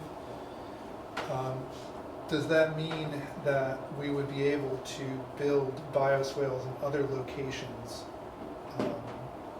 What would it take? What would it mean for us to build a bioswale in another location? That would still require placing an amendment to the PRP plan and then putting that in front of DEP to tell them, look, we want to do this similar type of project, however we want to do it somewhere else. Is that acceptable? And they would have to either approve or deny that. The likelihood that they would approve it is pretty high, I would say. But it would take a fair amount of time to go through that process? Yes, they would take a fair amount of time, and like we mentioned in the past, there's a good chance that they're going to be creating the new round of permitting. This permit is in year 7 or 8 of a 5-year period, so they're due any time now to come out with the whole new permit, which could have completely new regulations. So by the time we kind of go through that process, we may not have an answer before they come out with a new permit anyway. But we would not have, if that were true, then we would not have fulfilled our requirements under the old permitting period. Yes, and DEP still hasn't given us a clear answer on how they're navigating that piece of it either. Whether or not they're going to still require us to, continue with what we're doing, or to, stop and begin a whole new process. They have not been clear in that. All they've told us so far is to continue, making progress, to continue showing that we're making progress towards this current goal, with the current permit. All right. Just a point of clarification, you both used the phrase, it would take a fair bit of time. I don't know what that means. Is that days, weeks, months, years, decades? Months. Yeah, several months. Several At months. least, yeah. Okay, thank you. The other thing I'd like to point out is raised by our Director of Public Works is that in the grass verge there on Windale, we do have a number of other utilities. So if the intent is to excavate that area, to replace it with some sort of bioswale, we would need to evaluate locations where that could be functional, because the storm pipe runs under there. There's potentially other utilities, there's sewer laterals, we don't know how deep those go. And then if we're creating a more linear bioswale as opposed to the bump out, that would then impact the maintenance of it and potentially increase the staffing requirements to maintain that bump out in good working condition, increase the collection area. So there's some unknowns from a design perspective, just given the actual existing utilities within that area, not to mention the other private utilities, water lines, telecoms, things like that. Do we own that verge? Is that in the public right of way, or is that? So it belongs to the right-of-way, but as in any areas within the right-of-way, maintenance responsibilities fall to the property owner. We would, in this sense, if we were to put a public, like a bioswale in the verge, we would not ask the owners, we would most likely not ask the owners to maintain it. But currently they do have to maintain the grass strip, it is part of their property. But it is in the public right-of-way, so we have the right to that area, and that's where utilities go, because that is the shared kind of location where utilities can go in the public right-of-way. I mean, I will also note that one of the reasons to have a for location is selected for the bioswale, I think, is because it's a really long, continuous strip. Situations sort of broken up by driveways or anything. Fred, I apologize, it's hard to hear you. Yeah, no, I'm just thinking to myself, sorry. The Haverford Avenue bioswale is also, the potential location on Haverford Avenue is also a very long, unbroken strip, right? It runs for, what, 2 blocks without, I mean, maybe there's, anyway, I'm talking to myself. We have not really looked into the bioswales in other locations, partly because we would need to get state approval for them, and because, frankly, the one on Haverford Avenue was not very cost effective. It came in as much more expensive per square foot, I believe, and much more expensive in terms of how much, in terms of how much filtering it would create than other possibilities that are out there. So, anyway, just getting more context. The other proposal that had come to us was the discussion of moving the fire hydrant. Since our original plan had been blocked by the fire hydrant, could we move the fire hydrant and put the bump out there anyway? I think the problem that we've learned with this proposal is that the neighbors, there were some neighbors who came to us and said, well, we would love to host the bump out, or we would be willing to host the bump out, but we've got the storm drain, and we're on the wrong side of the storm drain. And that continues to be the case. Those neighbors are still on the wrong side of the storm drain, and we cannot actually put a bump out in front of their house because it won't filter sediment, which is the whole point.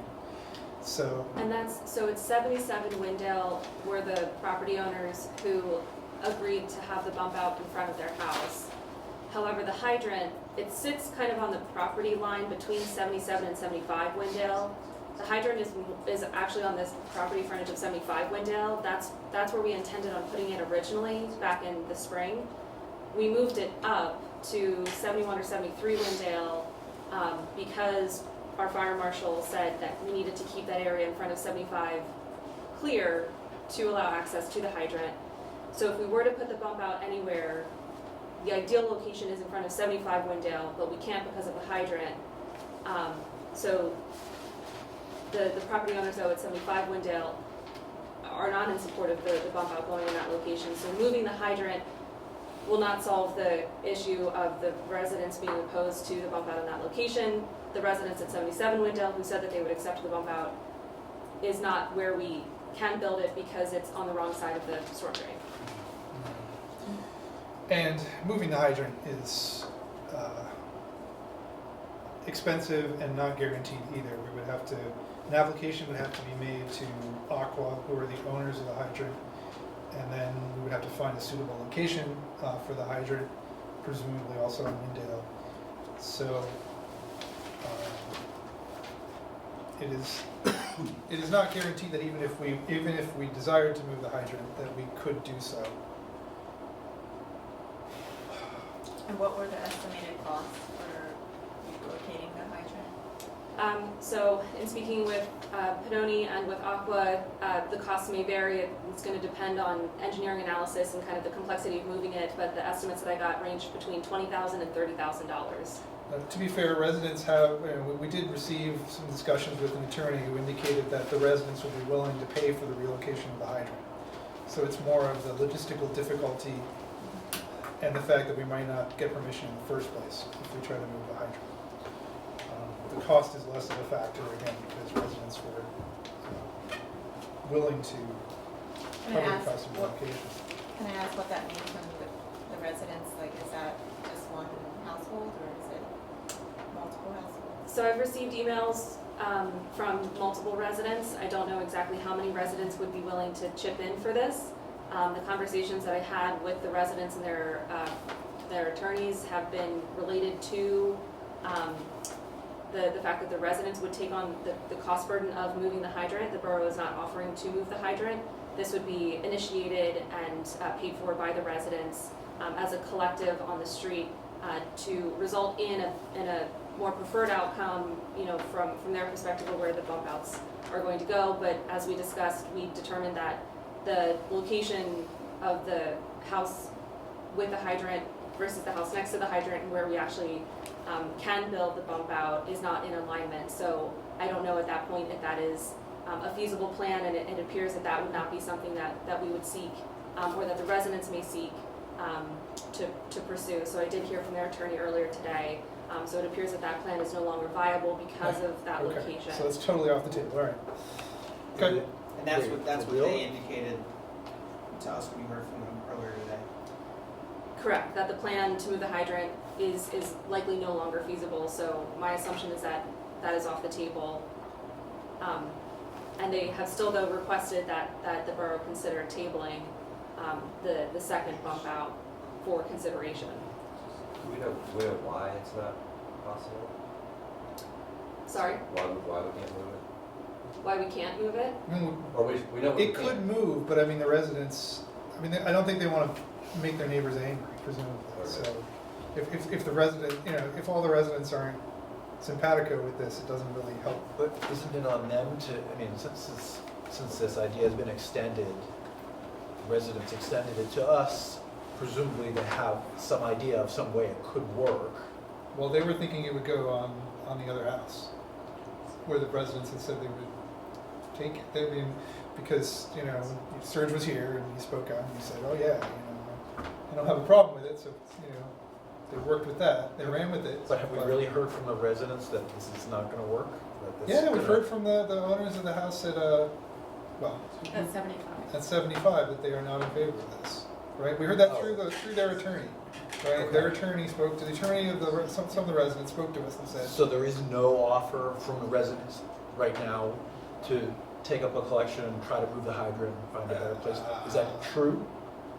I think the problem is it still leaves us with a homeowner who really doesn't like the thing in front of their house. I'm asking whether that offer is gone now, like, we're not considering it? I haven't spoken to the lawyer, so it's a question for Maggie. So this attorney doesn't represent the entire entire block, just one of the property owners. The original proposal was that we table this in order to look at the hydrant relocation, and from what I understood of my conversations with those residents and the attorney is that there was an interest on the block to collectively pull together resources to move the hydrant.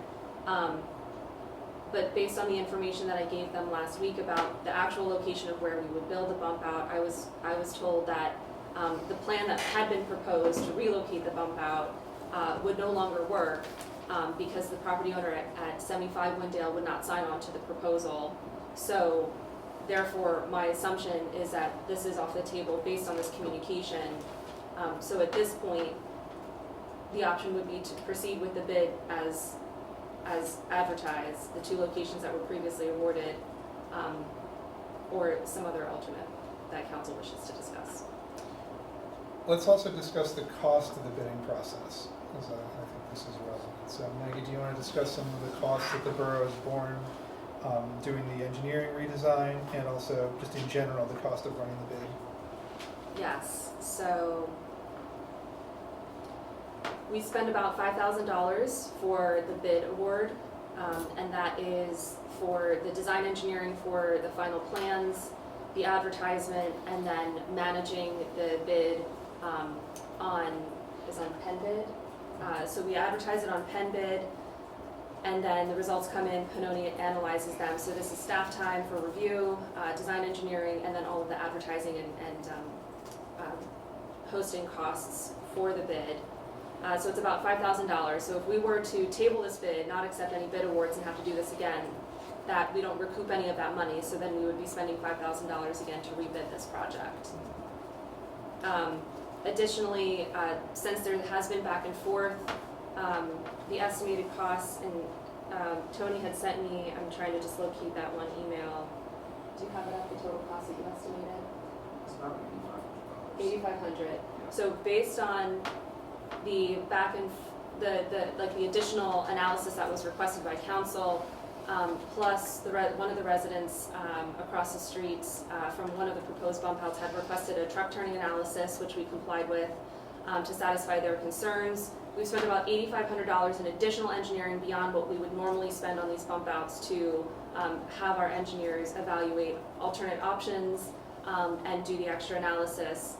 So that is above and beyond kind of what we normally budgeted for engineering for this project. So we've already spent that, but keep in mind that should we reopen the planning here, I think it's an assumption would be that it's going to cost us about that much again to redo things. It cost us some more engineering time to revamp it, and then another $5,000 to bid. That's hard. It's always going to cost us $5,000 to bid it, let's say.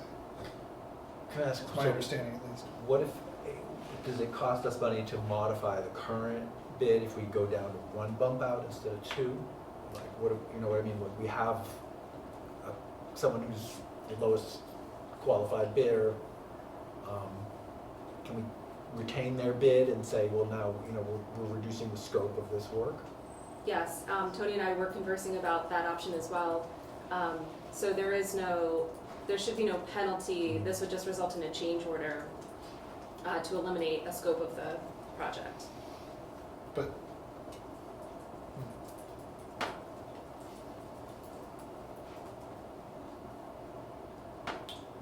One thing that's interesting about Windale, for anybody who's walked or ridden their bike on it, it slopes down towards 77 and 75. And so we're saying that 77 is on the wrong side of the inlet, but there's water coming down from Shady Lane down Windale towards 77. I don't know how much capture there would be there, but it's not zero, because it's downhill from everything coming from the east. Yes, it is. I don't know if we did a drainage analysis. Yeah, so that part of the road at 75 and 77, that part of the road is still, all that water is still traveling, or the grade is still traveling east. It doesn't, you don't hit that low point until you're further east at around, I believe it's around 90 Windale. So that particular inlet that's in between 75 and 77 is what we call an on-grade inlet. It's not at the low point. So all the water from on the west side of that inlet, goes into that inlet. But any water that falls on the east side of that inlet continues to travel east. So we'd be putting the bump out, at the very upstream end of where water would potentially be going, because everything upstream of it would hit, would fall into that inlet. So we'd be getting, no credit. We wouldn't be getting any credit for putting a bump out on the east side of the bump out, or I'm sorry, on the east side of the inlet. I see. Thank you. And I wasn't at the July meeting, so I apologize if this was addressed back then. One of the things that had come up, I think, 2 months ago or whatever, was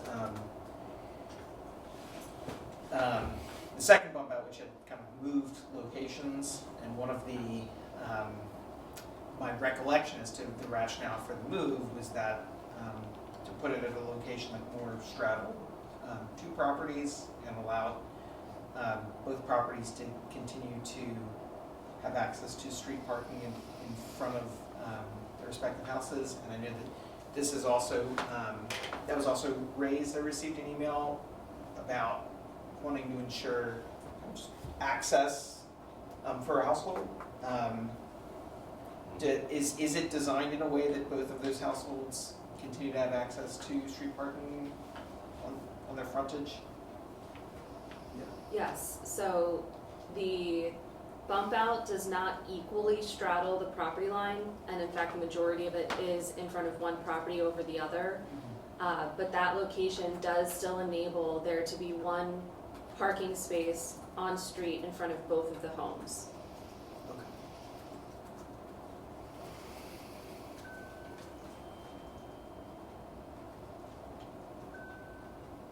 So I'm trying to understand, so if we were, just hypothetically, if we were to delay putting in the second bump out to next year to allow for more time to explore alternatives, what are the extra costs involved with that? I know there's the rebidding cost, and what other costs would be involved? So depending on if the bump out location has to be moved somewhere else, then design engineering costs for the evaluation and the $5,000 would include the prep for the engineer design that would go into the bid itself. So if you figure $5,000 for the bid plus however much engineering we take to get to the final location, wherever that ends up being. So we have engineered plans already for the initial iteration, which was in front of 71 or 73.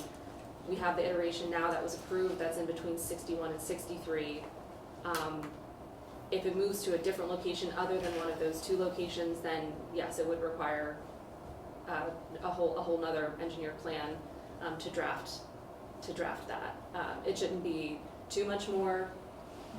So say $6,000 maybe for the rebid for next year. But again, depending on what sort of analysis we're looking at doing, we're talking additional staff time for the next, however many months in coordination and reviewing and taking a look at alternatives. So there's some costs that we can't really put a number to necessarily, but it's time, time to have this on agendas again and reconsider that, which is, part of the process. But those would be the costs that we would be considering. So it would be administrative time, engineering time, and then the bid costs themselves. Won't we be bidding, we're putting bump outs in every year. Won't we be bidding for bump outs next year anyway? Right, so presumably if we do bump outs again next year, this gets added to that. So it wouldn't necessarily be a standalone cost. We have been talking about possibly seeing if we can get the stormwater facility we're installing as part of Elmwood to count as our PRP credits for next year. If that's the case, then we could, if we meet kind of our metric for the year, we might be able to use that as our credits for the year. But again, that's not part of the PRP currently, so we are on track to do bump outs again next year. So we would, if you wanted to wait, which would make the most sense, then it would get lumped into next year's bid for the bump outs that we're proposing for next year. So it wouldn't necessarily be a standalone cost. Thank you. Yeah, so, and then we could do that in a way where, because you had meant, something that you just said was kind of like the credits for the year. So if, in that instance, we would be doing whatever the credits we were planning for to keep on track, plus the additional credits to make up for the credits that we would be missing out by doing only one this year. So we would remain kind of like on a trajectory. Correct, right. Okay. I'm a little worried about the idea of kicking the can to next year because I'm gonna disagree with the folks that were speaking tonight. I think that in the abstract, Windale is probably one of the best locations in the borough for these bump outs because it is a low volume road, because almost all the houses have driveways, because parking is not an issue. And if we put, the more bump outs that are not in places like Windale, the more bump outs that are going to be in much busier locations, in areas that are going to interfere with parking in a substantial fashion. And I think the residents of those areas are going to have similar aesthetic concerns. I mean, the aesthetic concerns are going to remain no matter where they are, but some of the concerns that we look at in terms of logistical concerns are going to be much harsher in other parts of the borough. So taking a bump out from a quieter, a less busy street a street that does not have a parking issue, and putting it into a street that does is not an improvement to me. I mean, the number of bump outs that we have to build is not gonna change. The amount of reduction that we have to do for the state is not really gonna change. I mean, we have a required amount according to our plan that we're gonna have to do. So moving from one location to another, to a less desirable location later, I don't see it as an advantage to relocate. I don't see the. How many do we have to build? Oh, sorry. Sorry, Jim. It's going to depend on how many credits we get from the state for the ones we actually do build. What's the current number in the PRP, Tony? Do you know offhand? The current number in the current PRP for just the bump outs? Or Yeah, for just the bump outs. So. I believe it was around 23. 23. Was about Yeah. And Yeah, we've that's already right, built that's 8. right. We've already built 8. We've already built 8. Yeah. So, but again, it depends on the number of credits we get from the state. If they give us more or fewer for each bump out, I mean, we can get by. But. So I agree with what you said, Fred, about placing these where they get the most credits and where they're, the Windale happens to be located above the source of the stream, where the stream starts to surface. I would say that if we were to kick the can down the road, like you said, and only put in one on Windale, I think it would be with the understanding that if we couldn't come up with between the residents with their possible moving of the fire hydrant, if they couldn't come up with an agreeable solution, we would have to revert to one of the original plans for Windale and put it, further up. So I think the understanding would be that if we can't, if one of these propositions for something alternate to go into Windale doesn't work out, we would have to come back and do it next year. I really think the fire hydrant plan is out. I think that the residents who live on the house where it would be are equally opposed as everybody else. So there's no advantage to moving it. It leaves the same number of extremely angry people, and it costs time and money. So, but there are. I don't see. As far as I know, there are people who still feel like that's a viable, to try to do it that way, and are asking us to do this. I understand a lot of them are away tonight and not here, but how can it be viable if the residents who live there don't it was premised on the residents who live there saying okay, right? That's the whole reason that it was explored. So if they don't say okay, then I don't see a path. I was interested in it until I heard. Yeah, I just don't know if we can assume that it's off the table, from the residents' point of view at this moment. That's what we heard from their lawyer. You're not going to trust the lawyer? Sorry. I hear you, but it's an appealing idea if we're able to make it work. It has a bunch of moving parts, and one of the moving parts failed. So. I think what makes this so difficult is that on paper, like this is kind of the ideal location that, it looks like because number one, it has like high sediment capture.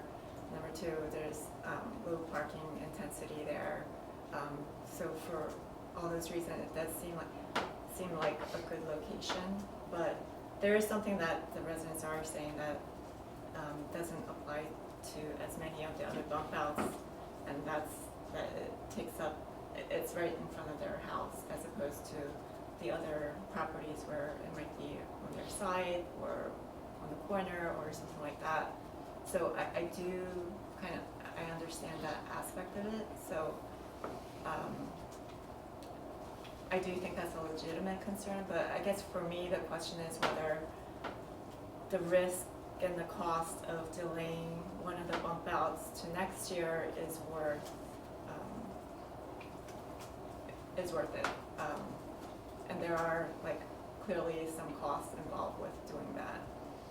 So I actually came tonight, I still don't really know how I'm going to decide right now. And I'm undecided. I'm going to share what I believe is something we brought upon ourselves.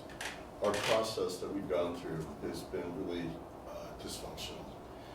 As was called out during the public comment for the July meeting, there was no information in the packet that there was a thought that the bump outs would go in front of 61, 63. There's no information about that in the packet, so the public had no idea. And the public had no idea through the whole public comment period, and only found out when it was shared on the TVs where people could barely see that was the proposal. It was a table that was shared on the TVs, and even that table wasn't clear. So we created a lot of problems for ourselves, and as we talk about $5,000 for a new bid and all of this, that's on us, I believe. We've got to learn how to more effectively communicate in a way that supports our residents, helps them know what's on the table, and so I think it's important for us to learn how to do better in that. It was, for those of us who were here in the room, we had to turn the TVs over this way. People sitting in here could barely see. They had to stand up to look and see what was being proposed. I was embarrassed. And I want to take ownership for never letting that happen again, because I think it was an incredible disservice to the people who elected us and the people we represent and the people we serve. I just want to share that. I think we're going to take steps to make sure that the information is in packets in the future. And I agree that it would have been good if residents had been able to see these proposals further in advance. I don't think it would have changed our vote. I don't think it would have changed their opposition. So I think we would still be in the same situation. I acknowledge the error. You are correct. That is a problem. I don't think that had things been different, it would have changed our situation right now, though. We would still be in this spot. I think you have no way of knowing that. So, and appreciate that. And so right now, like I said at the beginning, I made a base motion so we could open up discussion. That motion can be amended if anyone would like to make amendments to that motion. Yeah, I'd like to entertain the idea that we only approve one and give the, I mean, I believe that there are still residents who want to pursue the idea of moving the fire hydrant at their own expense, and you know, I feel like I mean, we're assuming that that's not going to work, but I don't think I'm not hearing that it's completely off the table here, or out of, you know, so I would prefer to give that process a chance to work, but with the understanding that, you know, this is back for next year. You know, this street is a good street for a second bump out. You know, to come back at next year when we give this possible process a chance to unfold. So I don't know how to. Well, can I move to amend to reflect that? I guess it would. I guess it would involve. Like I was saying, you can move to amend the motion second bump to out. include a change order. How would we phrase this if we're going to do this? I mean, is the contemplation of postponing this to a future year? The second one. I believe the current plan involves the bid was for 3 elements. It was for 2 bump outs and also work on a curb, right? That's what's in there. So this is, I mean, there's 2 things we could do. We could pull the bid entirely, or Maggie had suggested that a change order would resolve it. What would be the process for that?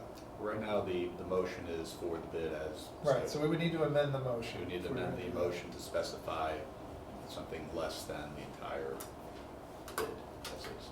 Okay, can I motion to amend. You can motion to amend. Amend the motion to only include the bump out in front of, what's the even one? 94. 94 and the Curb Work on Shady Lane. Thank you. Right. Does That's- that work, or do we need to? Yeah, well, award the bid we'll and- discuss the amendments. Is there a second for this amendment, first of all? Someone needs to second this Yes. amendment if we're gonna talk more about it. Okay, discussion of the amendment. I still think this is a mistake. I think that we have a lot more of these to build. We have a process in the future for how to determine these, which is, allowing places to park, picking the place that has the most sediment reduction, allowing the places to park. And we cannot spend this much time as a council debating individual improvements to the borough. It's only a borough of 4,300 people, but we still have a lot of stuff in the streets that we are responsible for approving. Yeah. And we cannot go into this level of detail about it. No. We've got a No. cell phone tower next. I mean, who knows what, Oh, they're if gonna that like is gonna one. draw people. They're gonna like Anyway, there's any number of projects that we do. We cannot Yeah. devote this level of I time understand, to but these I projects. think, And we did give the residents time to try to address the fire hydrant plan. We gave them until this meeting, and they were unable to come up with something. So I feel I haven't heard that. I mean, a lot of them are gone. Some of them wrote in letters to us asking for that. other folks, I've talked. Yeah. So is Jim. Other folks. Okay. Yeah, I mean, I think that like Jim had mentioned, and this is something that I've communicated as well to residents I've spoken with, which is, because I've been on infrastructure, we've had to ask residents on streets without a lot of driveways, with different types of housing to kind of accept bump outs and a number of bump outs. So I think, not speaking about Windale in particular, but I think cul-de-sac as a concept, the cul-de-sac in Narberth, often in like a land use setting, they often have driveways per unit. They are lower density streets. They don't have a ton of through traffic because they don't really connect to other streets by definition. So those elements of it make sense to me that those streets may be good candidates for bump outs for those reasons. It is an ancillary benefit that we are often able to get additional grant funding to defray costs of those. I think Councilmember Stratton also raised additional important considerations regarding how it affects the functionality of people being able to, if you're getting older and you want to be able to have immediate access to that, and considerations to placement so that it kind of preserves people's access. So for those reasons, I think that kind of one of the aspects of what Councilmember Spear mentioned of, agree that this is a good location. Generally, at that conceptual level, is good. I also recognize as well that a number of my colleagues feel that they would like a process to play out and to address communications issues and things of that nature, and I also want to respect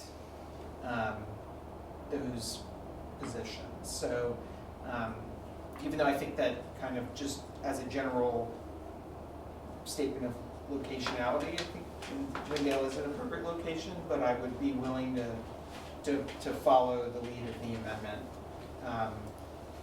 for those reasons.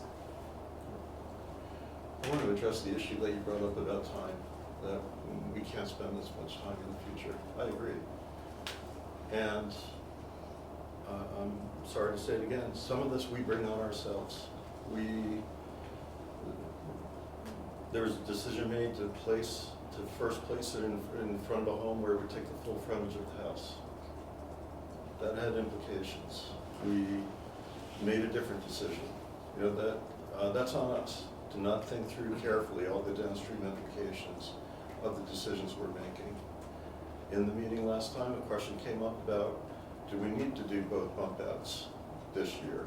And an answer was, no, we don't. That created further confusion among our public.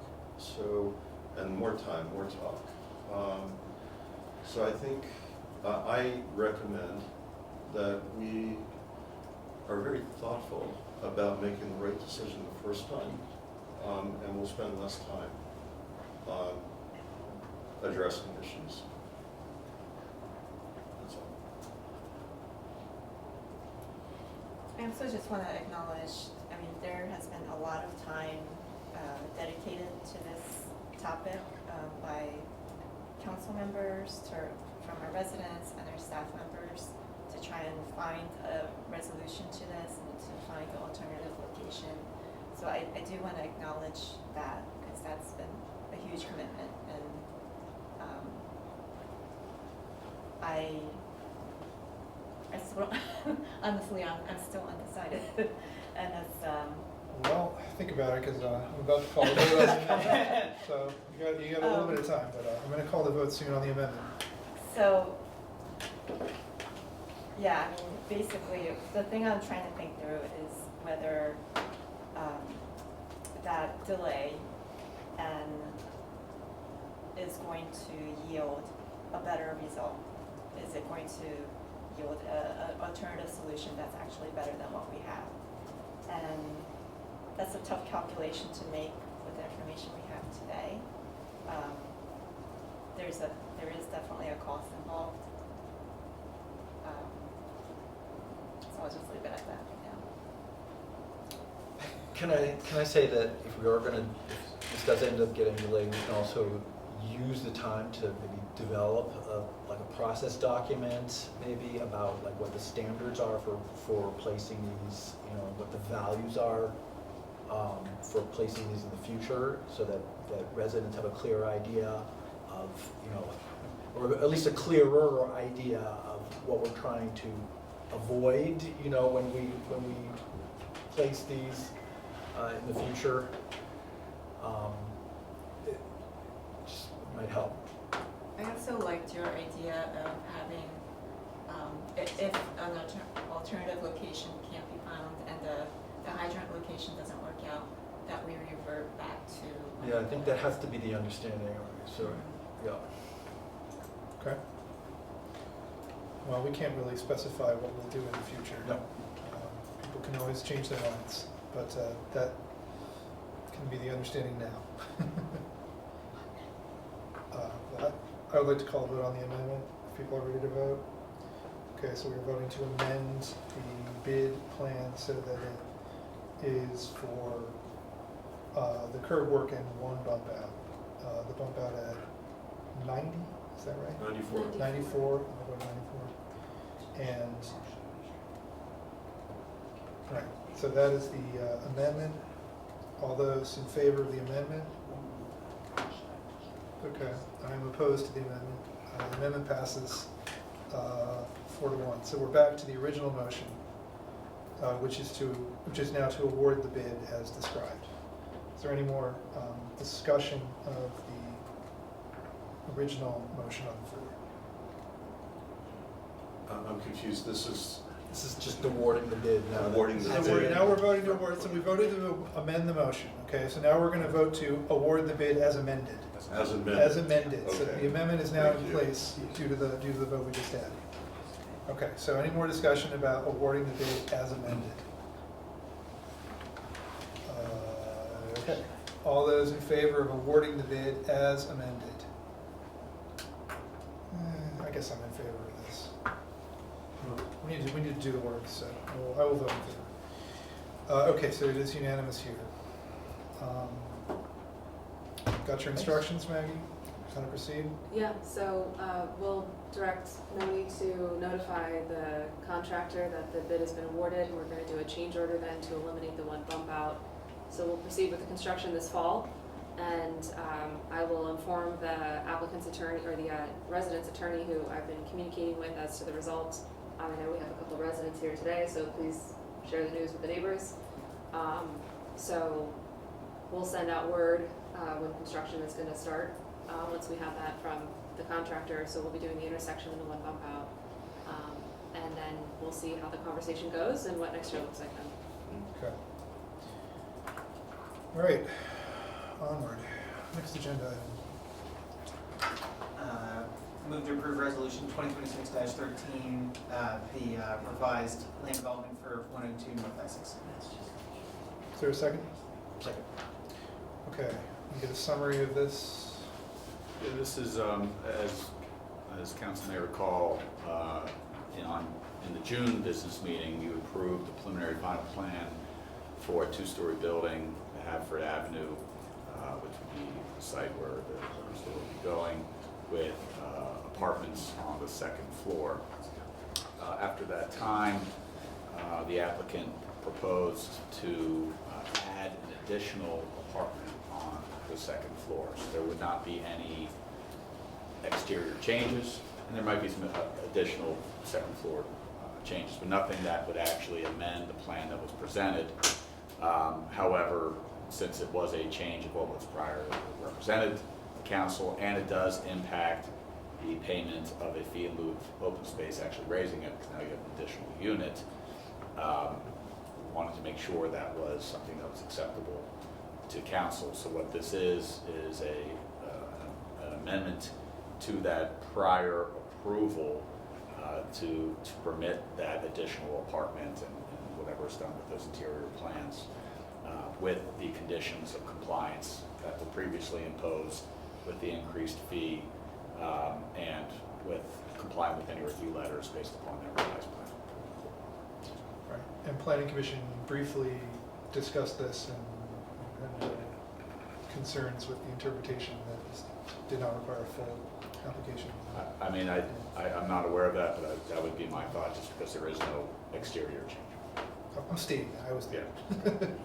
All right. Questions from council? Concerns? Just one question. And it looks like this may have an impact on vehicle and bicycle parking calculations, but I may have missed it. I didn't see anything confirming or not that it does create changes. Yeah, with an additional unit, there would be additional parking, but they have parking on site, so there doesn't need to be additional parking installed because they already have that. For bicycle, it might actually go down. It actually reduced the parking. This was analyzed by our zoning officer, and the letter affecting such is included in your packet summarizing his results, which was that it does impact the parking and the bike parking, but the applicant has provided sufficient parking already in the original plan. Okay. So with the change in the unit count, the existing site design meets all zoning requirements for both bicycle and vehicular parking. Thank you. I think it's also important to note that that's gonna drive down the rent per unit, or the cost per unit, right? So it's, Yes. that's Adding one an of our extra unit, sure. implicit goals. Yes. I was actually, when it initially came through, I was wondering why the unit was so large. Yeah. Now it is answered. I mean, typically council would not intervene in something like this, so it's brought to our attention, but it's rare that we actually take a step against something that was proposed to us. I think it's just more the matter it was subject to the land development. Right. If this was a pre-existing building and they wanted to bring it into 2 units, Yes. I'd have to go through land development, but usually it would be done through, as long as it was permitted by zoning. It's just an interior building. Right. But yes, it does fit goals that council has set before. That's a good point. Any further discussion? No. All right. Let's vote on resolution 2026-13 on the revised land development plan for 102 North Essex. All those in favor? Okay, it's unanimous. 10D, police vehicle. Move to approve ratification of capital expenditures for police vehicle. Second. Okay. G-String?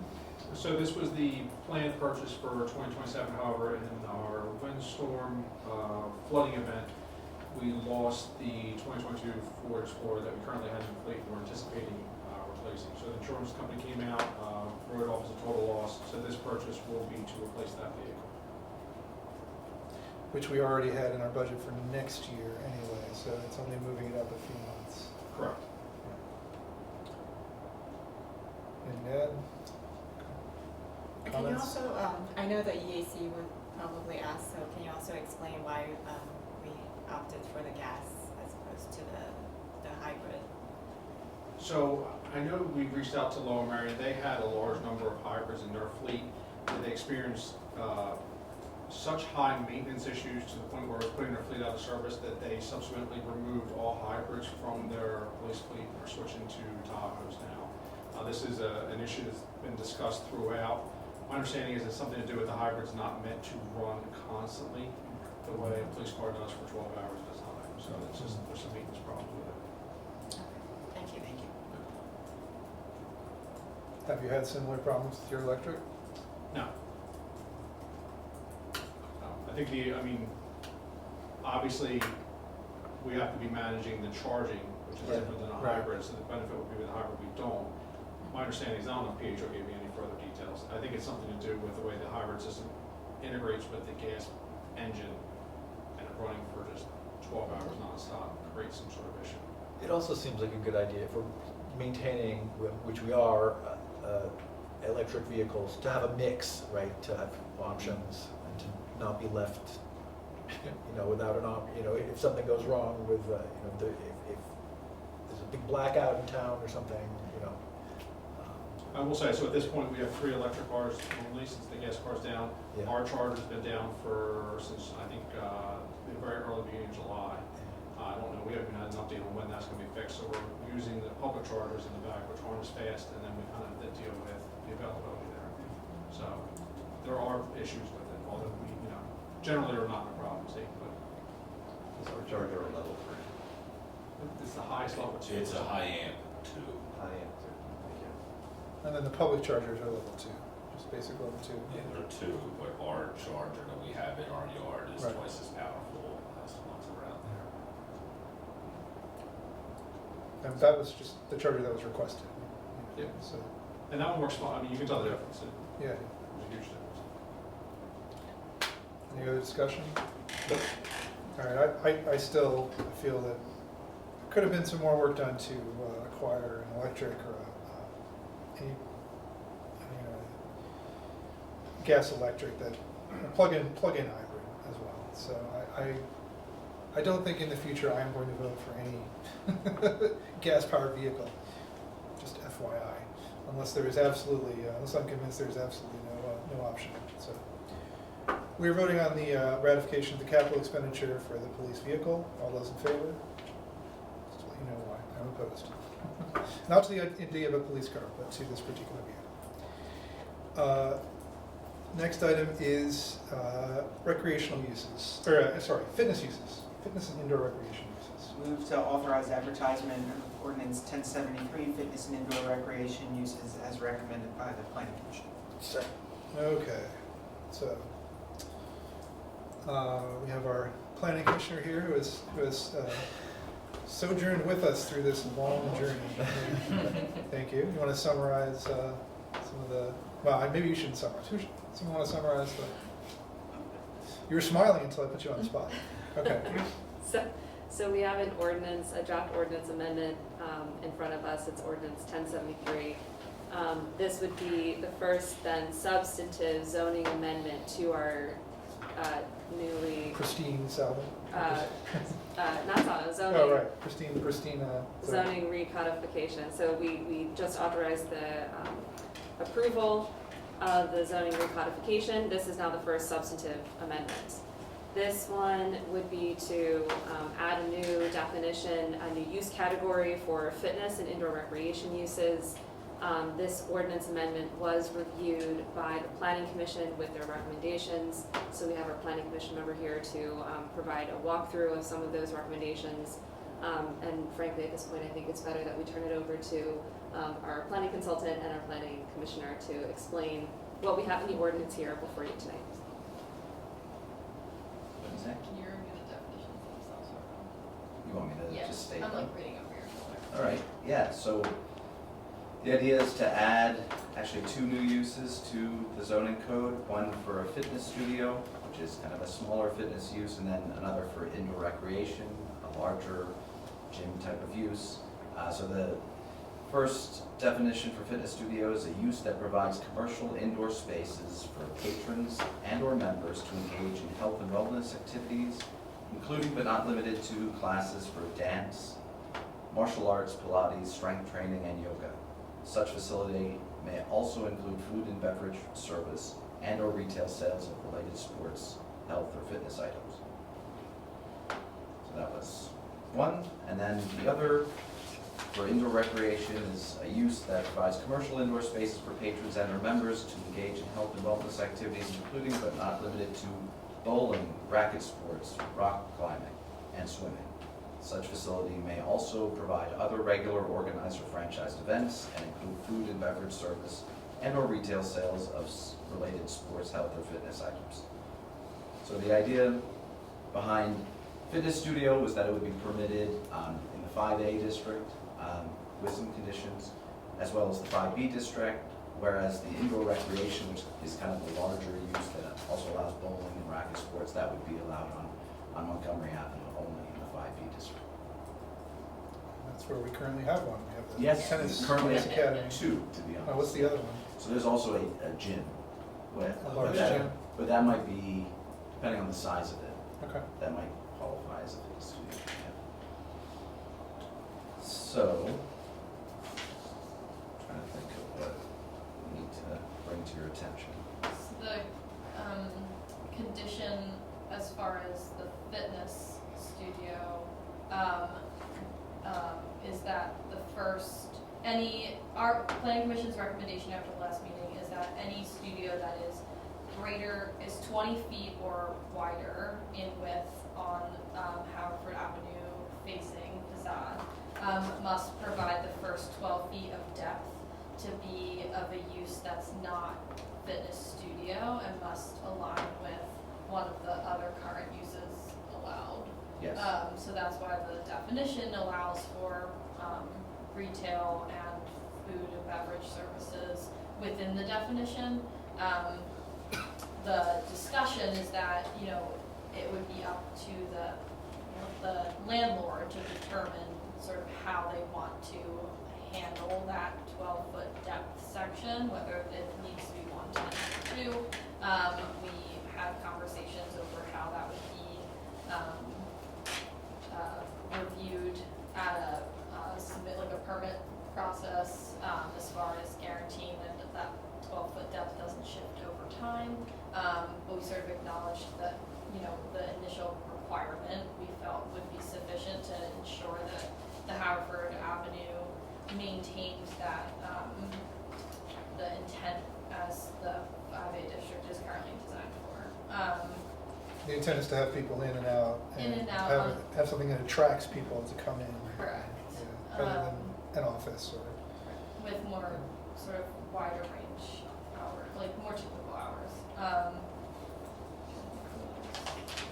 So we also had a distance standard, which is currently applied for other uses and, such as personal care, which is what a fitness use is characterized under in the current code. So that distance standard is that fitness studio use shall be located at least 350 feet from the entryway of another building used for the same type of fitness studio use. I thought planning commission's recommendation was to remove that. Oh, did you? Yeah. All right. Because we didn't, I'm just looking at my, definition of how it's being applied in the permit process when we have the distances on the other use. It's personal care that currently has that. yeah. It's not being broken up by subcategory. No, it's not. And You're right. so, we didn't want to apply it in this instance because we felt that the market demand on fitness would sort of dictate how many would end up in such a small area of commercial business. And briefly in support of that, I did a quick analysis of the 350 foot, because we have a number of fitness uses that are already on the side streets of Forest and Essex. Those would impact where the the 350 feet would come into play, which actually essentially eliminates any location on Haverford and any location on North Narberth Avenue from consideration because they're all within 350 feet of either Forest or Essex. So the fact that we have pre-existing fitness uses would then inherently prohibit any new fitness uses from coming in based on this buffer restriction that we have currently in place for our personal care uses. Can I ask a clarifying question around that? So if it's a 350-foot distance requirement on Haverford, say Haverford, it's anywhere around there, that, like, regardless if there's a Pilates studio in Essex. So it would apply to that. Right, and Okay. not to usurp any of the discussion here, but the idea that our zoning officer has been interpreting the personal care as any personal care, not by subcategory. Yes, it's not. But then there's also discussion we had, Emily and I had with him where he said that he would actually separate it out by subcategory. So there's some confusion there, and it appears that hasn't come into play, so we haven't had to necessarily apply this. But the fact that the confusion would be if there's not subcategories, then it would be the zoning officer's determination as to what use is the same thing as what use. So is a tap studio the same as a ballet studio because they're both dance, and dance is a subcategory of fitness, or are they separate because one is a tap and one is ballet? So that just leads to a lot of questions. So between kind of the zoning quagmire that you can get yourself in by creating too many subcategories but still not being specific enough because you can never capture everything. So to Joe's earlier point, can we be certain of anything in zoning? This is where there's too many iterations of uses to be able to capture all of them in a comprehensive zoning amendment. So that plus the fact that because we have a lot of existing fitness uses, they would then create that buffer restriction, and that's not the intent of what we're looking at. That makes sense. I do think we should, and whether it takes specifying subcategories of personal care, and this is, I'm gonna make a comment that's not addressable in this ordinance, something else, but when the dispersion ordinance came through, we had a lot of discussion on planning commission, and there were concerns about, preventing someone from opening up, a barber shop or a nail salon or a tailor or something like that. And the breaking out the subcategories so that like triggers against like, and then it's not just a blanket preventing personal care was the explicit intent of planning commission to troubleshoot for those concerns. So, however, we need to effectuate that so that it's more clearly enforceable in the intent of the law. I think we should take a look at that going forward, because I was definitely surprised when I heard that at the meeting we had. Right. And again, our zoning officer did clarify to us that he would create distinctions. Yeah. Because the way that the ordinance is written, it does specify the same kind of personal care. Yeah. Which would mean that like would repel like. Yeah. And trigger that. But again, that would be based on his determination, which is justifiable because he would give reasonable justification as to why like is with like and can make that distinction, and then if somebody would want to appeal it, there's processes for that, right? Yeah. So we wouldn't necessarily want to dive in and kind of create all of these subcategories unnecessarily. But in terms of kind of clarifying policy and application of policy and interpretation, there's potential room for that. But in the case of fitness uses, we're recommending that just isn't a consideration at all. So if we want to take a deeper dive into personal care and clarify the policy and intent behind the dispersion and how that's interpreted, that would be a different discussion. Yeah, that makes sense. I think council has consistently been clear about where that should be, which is that each individual type, it's not all blanket things. So Yes. I don't think council needs to discuss that further, but. And again, like I said, our zoning officer did clarify after the meeting that he does interpret it in the way that council is intending, so it's being applied in the way that it's being intended. So are we being asked to? No, it's not actually in here. Yeah. So that 350 foot limit is not actually in here. Yeah. Okay. We're just explaining why it isn't in there. All I do have a couple quick questions about the text of the draft ordinance. Sure. And obviously, we're just voting to authorize the advertisement. One of them, I think that so there was the item with matching up the parking requirements where there is a differential, and the ordinance says retail and light industry. The ordinance says retail and light industry require 1.0 spaces per 500 square feet.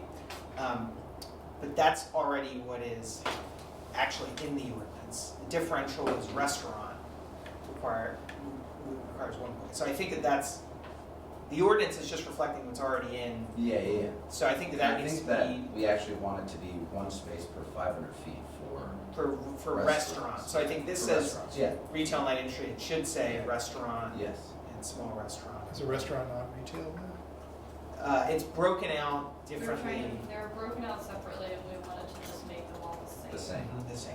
and make them the least restricted. So I'm saying, doesn't that fix it? Because restaurants are under retail and light industry. Well, but in the ordinance, they're broken out. Broken out. So this would either need to specify that gets deleted and then it's just under it, or you would just say 1 point per 500 and it would just reflect.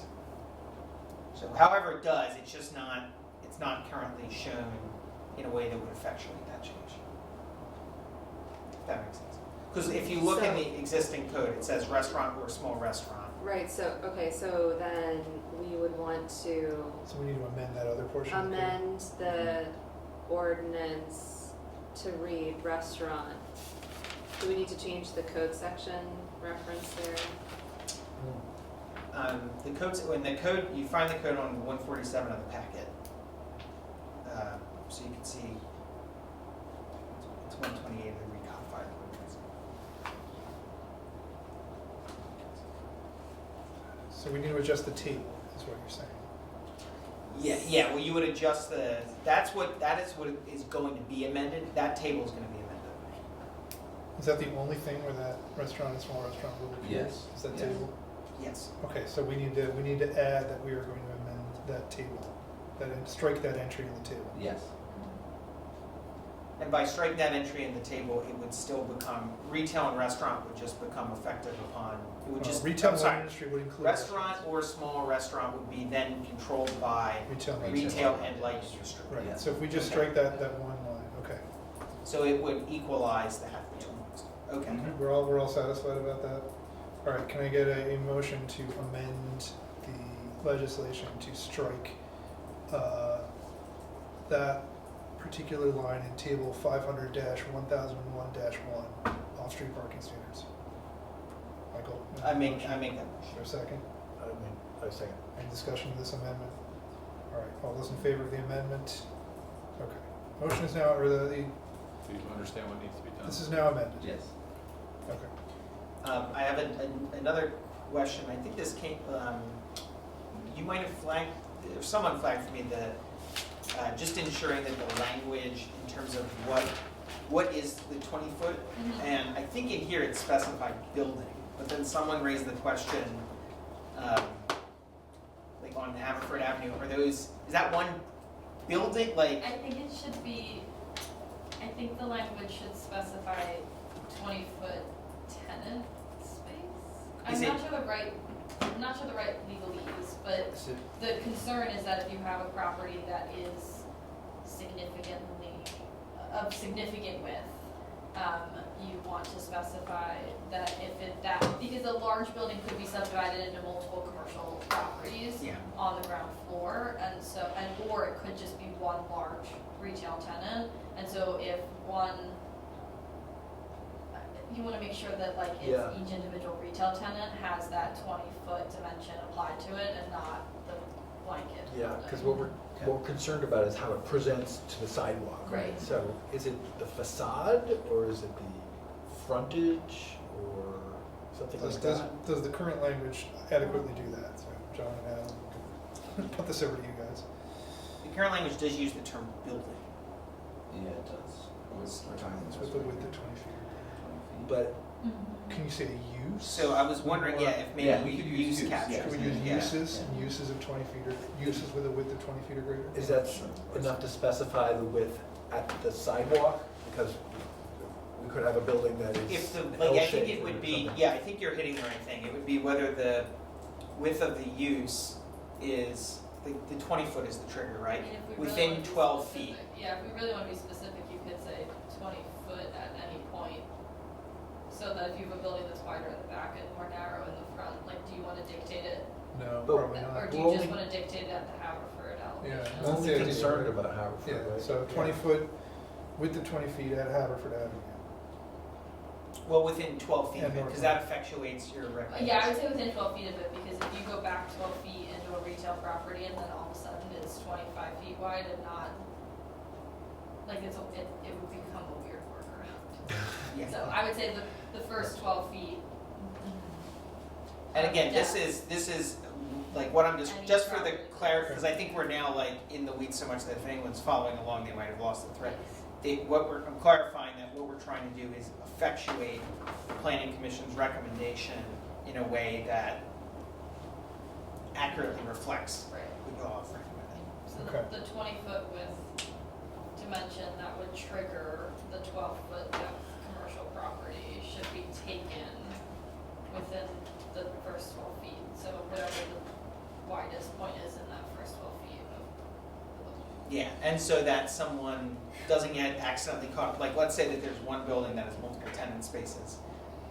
They come in and they say, well, my tenant space is 20 foot, and then we don't want the borough to say, well, but the building is 50 Right. feet. Right, You that's why should we're still talking be able about to use that tenant space, Yep. because the Okay. provision is 50 for you. All right, do we have clarification on what the language is gonna be here? Do we need to? I have a question. So the 20 feet, if I'm in a building that's 20 feet wide and it has 1 foot walls, is 18 feet of interior space, but it's a 20-foot width building. What are we measuring? What's the 20 feet? Is it the interior? I'm sorry. Do we need to Additional 20 provide, feet of facade. I don't think that's do we need to provide like buffer room to account for that? Do we need to make it like 22? Zoning typically doesn't consider interior space, it's facade. Okay, it's facade. Yeah, Great. Oh, and I guess that's right, because we I just would do described property the use, and boundary. the use wouldn't, because we're not saying building, we're saying the use. yeah. And so it would be 20 feet of the facade with dedicated for that fitness use. Right, So- okay, that makes And, sense. and that's what's written in FK number 2. We're just changing building. changing from building to use. To use. Yeah. Okay, very good. So wait, now if we're only talking about facade, we're not really concerned about the average of the width of the first 12 It's just feet, right? Yeah, I'm wondering if that just overcomplicates it, if we just say 20. Yeah, this I may not mean, ever to- trigger, so. Yeah, that 20-foot facade Yeah. seems. Typically, a tenant space within a larger building will have walls that are perpendicular to the facade. Well, I would suggest that we move on from this. I think we have Okay. a good enough solution. Y'all, yeah, y'all understand. You know, this is a minor issue. There was only one other thing, and this one probably isn't substantive, but I had noticed that the call out for Station Circle on fitness studios. Did Planning Commission have discussion, because we have the other Haverford Avenue active use provisions, and did Planning Commission discuss? No, yeah, the okay. active use would not apply to that, to one station circle. Yeah, the first 12 feet of space. Oh, well, yeah, okay, I was just, yeah, okay. Thank you. We discussed over multiple meetings and then via email for anybody who was absent at the last meeting, so any iterations of conversation regarding this topic. The last meeting is when we established that the 20-foot, it's 20 feet or more would be when you need to apply that 12-foot depth, and that was after much review over measuring on Google the average width of the commercial tenants. As best we could, we didn't pull property records, so I don't want to state that we sat and like pulled official documents, but we were measuring sort of what the current fitness uses were in width, looking up typical sizes for like studio-based fitness centers, to understand what their width would end up needing to be from a studio plus egress component, and we felt that in most cases, a fitness center would end up being wider than 20 feet whenever possible. So we felt that that was a anything that was under 20 feet, probably, it didn't seem like an appropriate ask of that commercial tenant to have to remove that much square footage from their property. Thank you. I have a question. So in the ordinance itself, the first paragraph, it says to permit studio uses on the ground floor of Hartford Avenue in the 5A downtown district. Is that referring to the art studios or? That was another thing that we asked them to Okay. put in there. Yeah. That's H. General That's a- studios, yeah. Okay, so where is it in the H. H? Okay. Oh, I see now. Okay. And then just one other comment was in GA1. Do we need to say subject to distance and performance standards if we're not using the distance standards? No, no. Okay. This was created before our last planning commission meeting, yeah. This, Okay, yeah, so So strike that. straight distance. yeah, we'll strike that out. What'd you say? Good observation. That's a good observation. Just And then, I'm sorry, no. yeah, regarding, I mean, there was a question earlier, I'm just bringing it up now because my computer's about to die, about mixed-use building types, that provision, I think, Yeah, C, so B1 and, sorry, GB1, it just says mixed-use buildings twice. It says they're permitted in the 5A as of right within commercial and mixed use, and by conditional use within apartment buildings with a reference, and mixed use with a reference. So it says, So, well, I think what could clarify this, because technically, so it's permitted in mixed-use building types up to 2 stories by right. Technically, for mixed-use buildings, 3 stories and higher, it's by conditional use, so that could be clarified too. okay, that's good, because it confused that kind of. Yeah. So procedurally, because we took a motion for like an earlier change, but do we actually need motions for these changes, or we're providing? I think as long as we understand that they're to be made and how they are to be made, the motion has changed. Yeah, I mean, the other one was like affecting a different part of the code, so I felt like it was reasonable to throw that in, but these I are, think that what was just presented has Yes. unique, or I should say specific, detailed provisions that can be understood. Yeah. okay, so we So can, we'll amend the motion to incorporate the changes that were just described. So the ordinance that ultimately is advertised, brought before you, will have these changes incorporated. okay. Yeah. So I'll do we make that. need to, can we just motion to do it as discussed, or do we need another motion to amend it?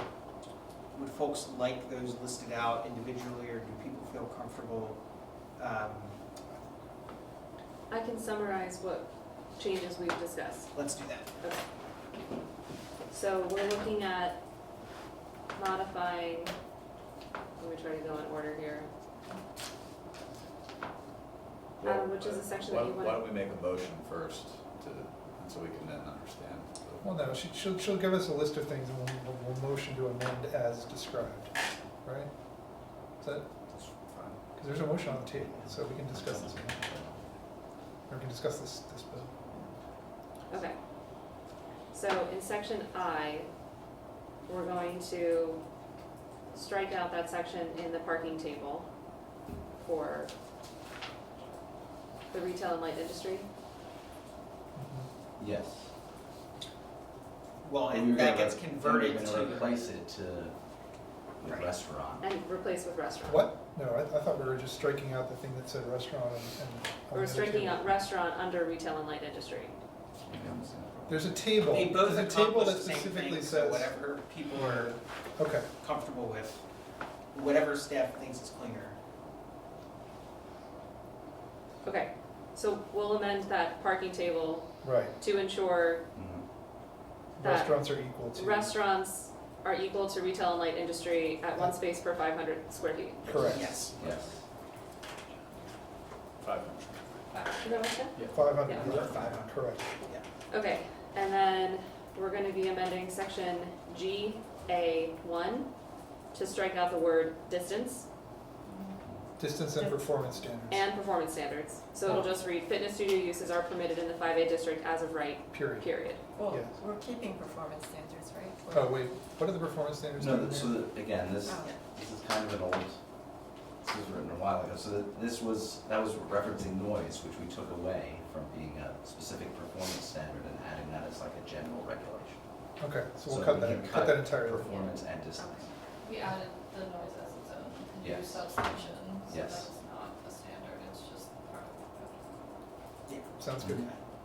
I see that in there. Okay, what else do we have? Maggie? And then, The building, changing building to use. yeah, what section are we in for that? We are in That would be, It was in FK. What? K3.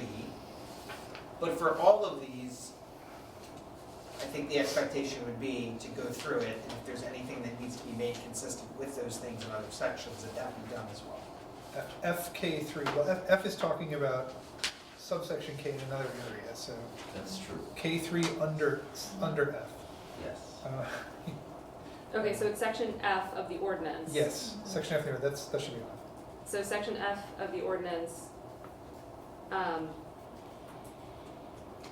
No, it's section So this 500, is- 408 of the ordinance. so in section 500-408, this amendment creates a new subsection K, Correct. and so K3, Mhm. where it says, in buildings with a width of 20 feet or greater, the first 12 feet of depth from the front of, currently reads, from the front of the building, we're going to change that to read from the front of the use. It's Well, however, in uses with a width of 20 feet or Uses greater. with, yeah. It's the first use of buildings there. However, The depth in is really uses with a probably width of 20 feet or It, greater. it may need to be more massaged than specifying what the specific language is going to read, but I think that we're That's- amending that's the is intention. that the concept be made By use and by not use. So I think they've got it. Yeah. It's, That summarizes my recollection. Is there anything else that we missed in that list? that includes the one you brought up, right? Mm-hmm. Okay. Oh, you were gonna clarify the mixed use buildings, but it's somewhere. That's in GB1. Yes. Yeah. So move to amend to reflect those discussed items. No, And let's make sure no one else has any more items. Is there any? Okay. We're gonna move to amend reflecting those items as just discussed. There's a motion over there. Is there a second? Seconded. Any further discussion? All right, voting on the amendment. So we're voting on this. Is there a check from council to sign off on the changes that are made at some point? Yes, because we're not passing the ordinance tonight. Right.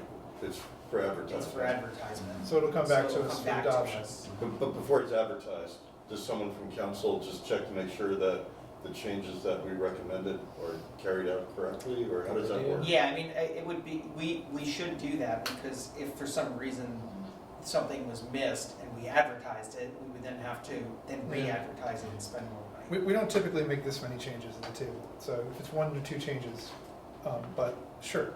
Michael, you want to be in the loop here? Can we do that? May I offer a suggestion? By all means. We don't normally make this many changes. This is a little bit too many changes than I feel comfortable with. Okay. We don't normally take action at our work Adoption. sessions. Okay. However, since we've already reviewed this, we're making very specific recommendations for changes, just to make sure everyone feels comfortable with what we're actually seeing, and so that you see a clean version of this before we spend the money to advertise it. I suggest that we revise the ordinance based on the feedback tonight. We bend our rules a little bit, take action at the September work session Is there one? to authorize advertisement. We do have one scheduled. We don't have this, but this year we have one scheduled. Budget. It's true. Budget process, that's fine. We move it further to budget. That Okay. makes sense to me as a Okay. process. I move to postpone consideration of advertisement and to incorporate the changes changes described during discussion into the draft ordinance that we'll then discuss advertisement at September work session. Okay. I say. Just so everyone's aware, because of the 30-day requirement for zoning reviews, we cannot adopt this in September. We will have to wait until the October business meeting to adopt this amendment. As far as I know, there's no urgency to adopt this amendment, so that shouldn't be a problem. Okay, so we got a motion to make the amendments and then table, essentially. We have a second. Any discussion on that? All right, the motion is to make the amendments and then to table. So all those in favor? Thank you, Maggie. Thank you, everyone. Thanks. All right. Let's go ahead. Yeah. Motion to approve adoption of the 2027-2031 capital improvement plan. All right. Seeing that it's almost 10 o'clock and my battery's about to die, I will make this quick. Because I know we have a couple other items on the agenda. Also, Fred, would you like to take a 5-minute break at some point? Yeah, I think after this, I was trying to decide, I think after this we can do a 5-minute break. Okay. So it's not good let's, I mean, if you want it now, we can do it now. Well, I'm not sure how many questions people are going to have on the CIP. So I only suggest we take a break. Maybe let's take a break now, if we may. I'm gonna say 5 minutes. 5-minute break, we'll reconvene at 10. Okay.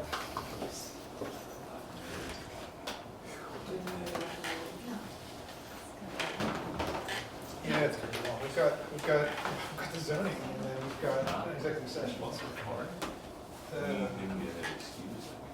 gonna be a while. But you're going to miss the rain. So. It's chilly out, huh? It's nice out. All right. That's on my windows. Yeah, no, you can't. I didn't get the. You can open the windows tonight. Yeah, I look forward to that. Oh, yeah, no problem. 67 degrees. Yeah, I'm sure. There we go. Look at that.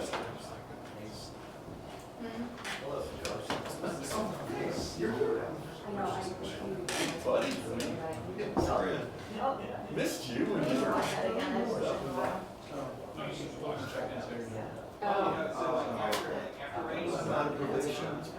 I have a it's been a while since I've seen it. Go. There you go.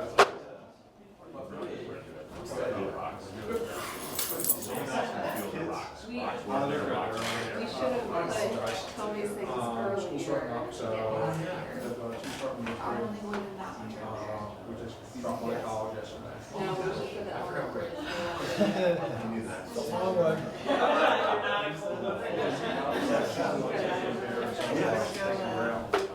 Alright, so I was deprived by the dead vending machine. Is there any chance something caffeine? Yes, Really? yes, yes. Good. Well, they're always busy, man. Yeah, so my son and I took like a really quick road trip. He went back to college today. So he's going back on Amtrak. So we had bought him a ticket starting in Virginia or West Virginia. Where West Virginia? Harper's Ferry. There's like a campground there. Yeah. There's a like a national park there. And then sort of a preserved town center.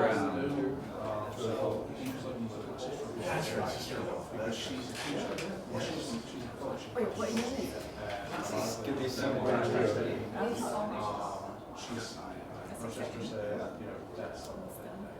What's he going into? It's majoring in computer science and data science. Yeah, but the field is topsy turvy. Yeah, it's crazy.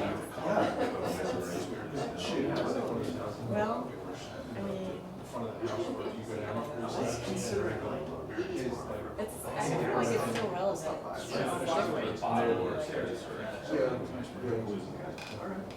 And it helps to have something actually Hope so.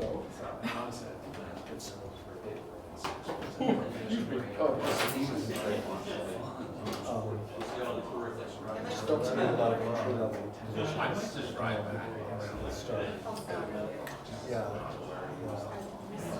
I feel like a lot of these industries are like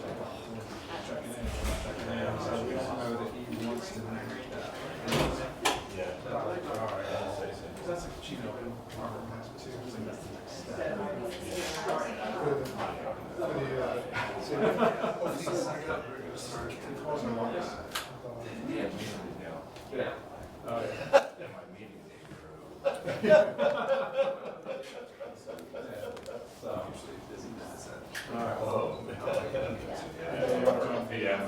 See you, buddy. Have a good night. Good night. Hey, thanks, John. Oh my gosh. Okay. But he's happy, he's stable, he's in the place where he is. You can keep praising him for his planters. Planters are just amazing.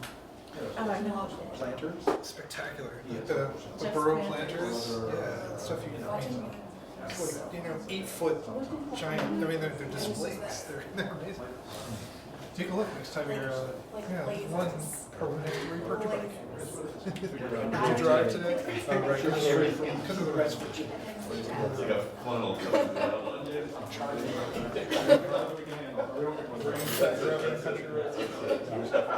that rain followed me the whole way for like 3 hours. It was terrible. Very low visibility. It's just because it can't be.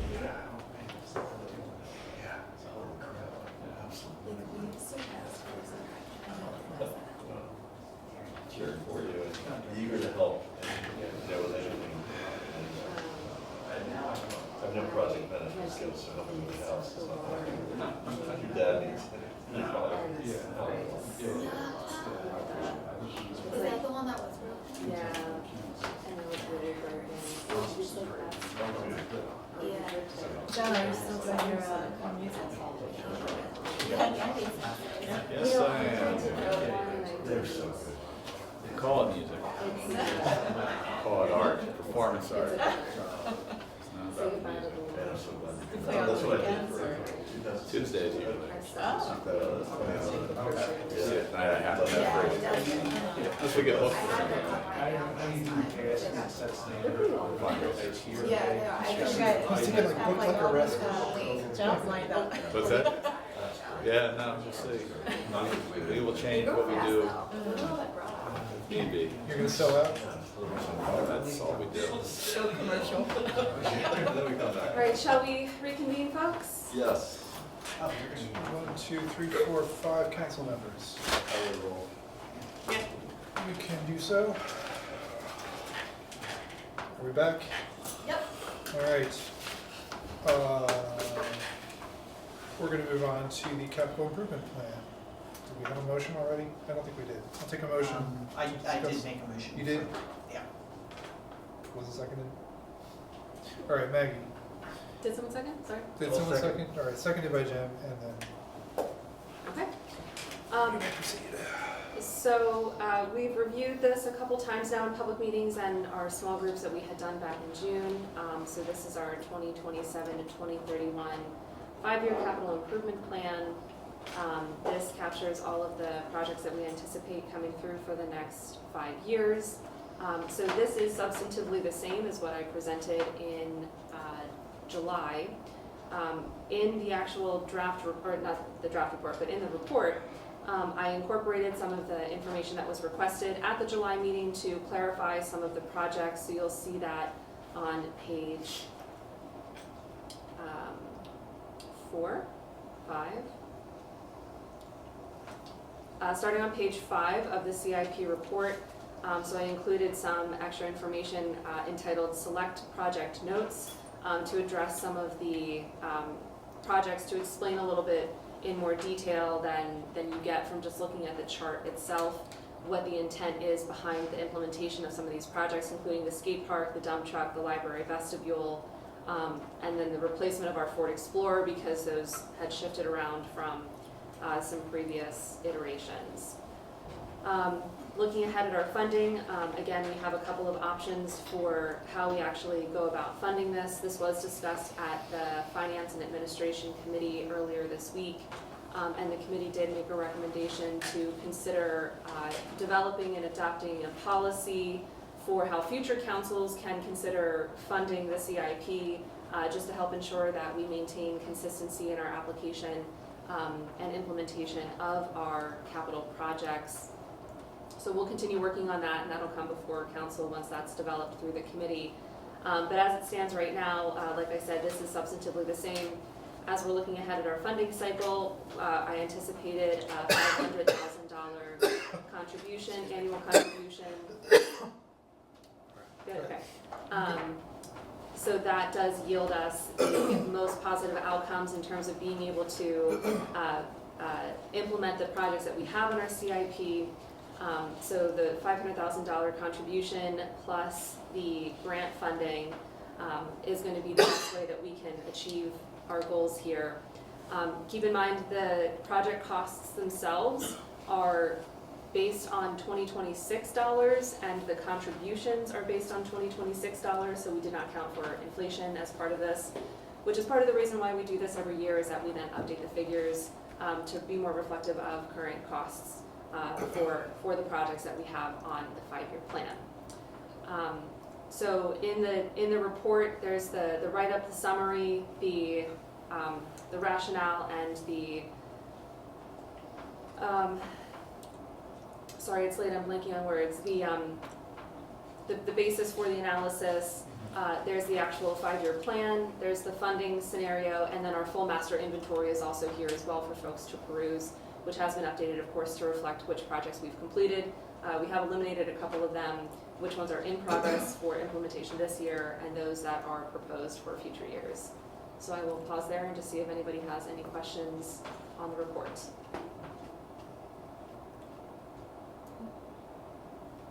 Okay, thank you. Jim? We're not being asked to decide between scenarios tonight, right? No, so this is our planning document. As you recall, Yeah. this is not a funding document, this is not a budget document, so even though we have the things in the 2027 CIP, we don't actually make the decision what gets funded until we get to the budget. So this still could change based on your decision making in the next couple of months as we go through the budget process.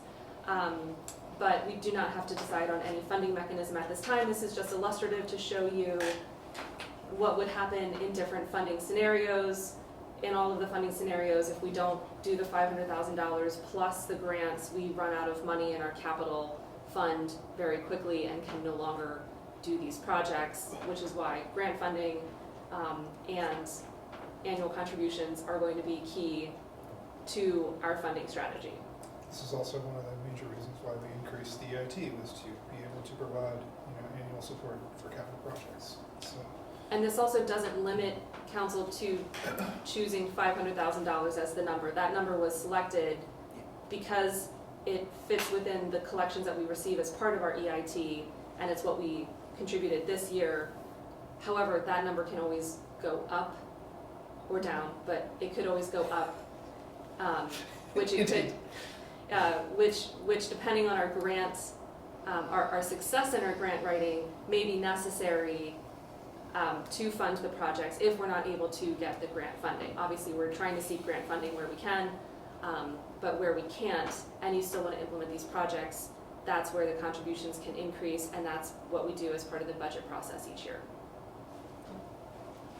Do the scenario numbers, I'm wondering if that includes the skate park contribution from Borough Marion? So, yeah, so that one, when we're looking at the scenarios, and that's explained in the actual text of the document, the skate park is assumed to be a $0 construction cost to us, but that $0 comes down to $0 based on, I'm calling it part of the grant funding. So it's the outside funding sources. Got it. So that only shows up in scenario 4. Got it.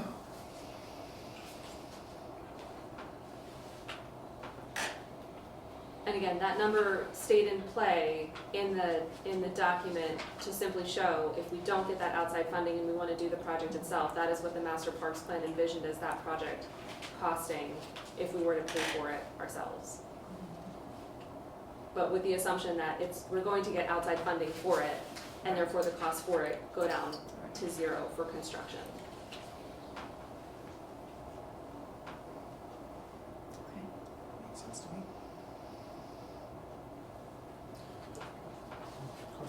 comments about it?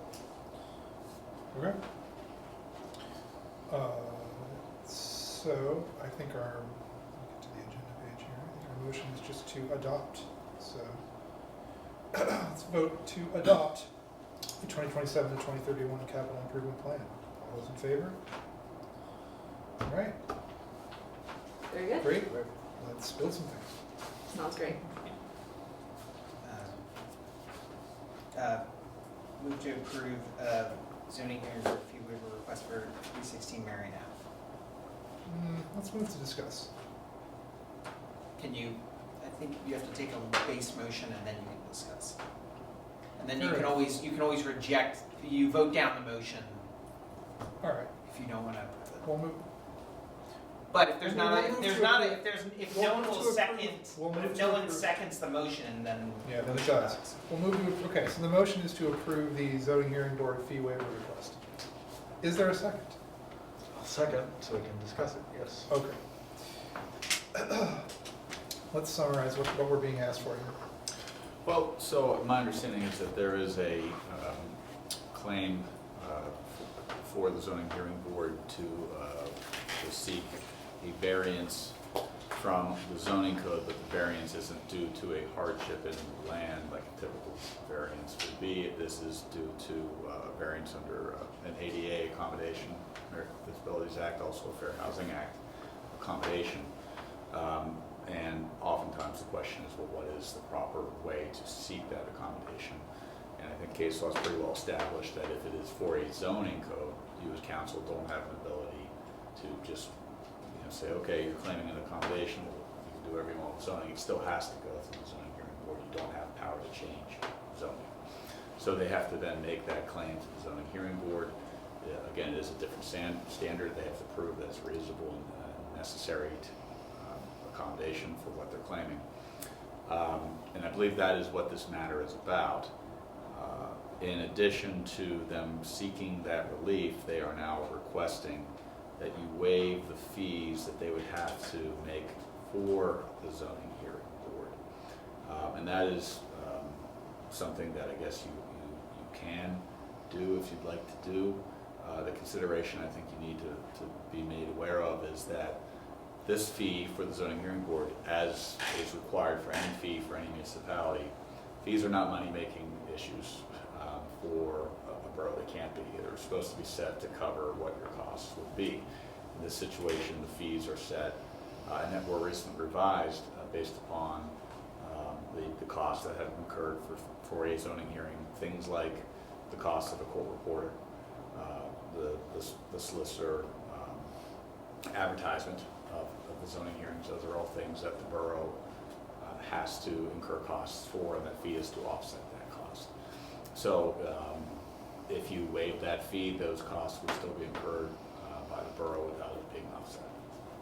So this was before. Just to be clear, I don't think we can recoup our own legal fees on this, but I think we can recoup But the court reporter and some of the other. You don't send the bill along to the applicant for your solicitor like you would for a land development application. But your fee is set to include all of the costs, which would include. That's understood. Are you aware of other instances when a zoning hearing board fee has been waived in any of your other municipalities that you've worked with?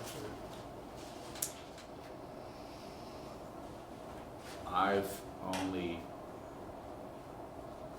may have only seen one for a nonprofit or something along those lines, but it isn't something that's common. And again, I think the issue is that you're using taxpayer dollars for the benefit of the person that's asking for that waiver. We're spending that money regardless. We cannot waive the hearing itself.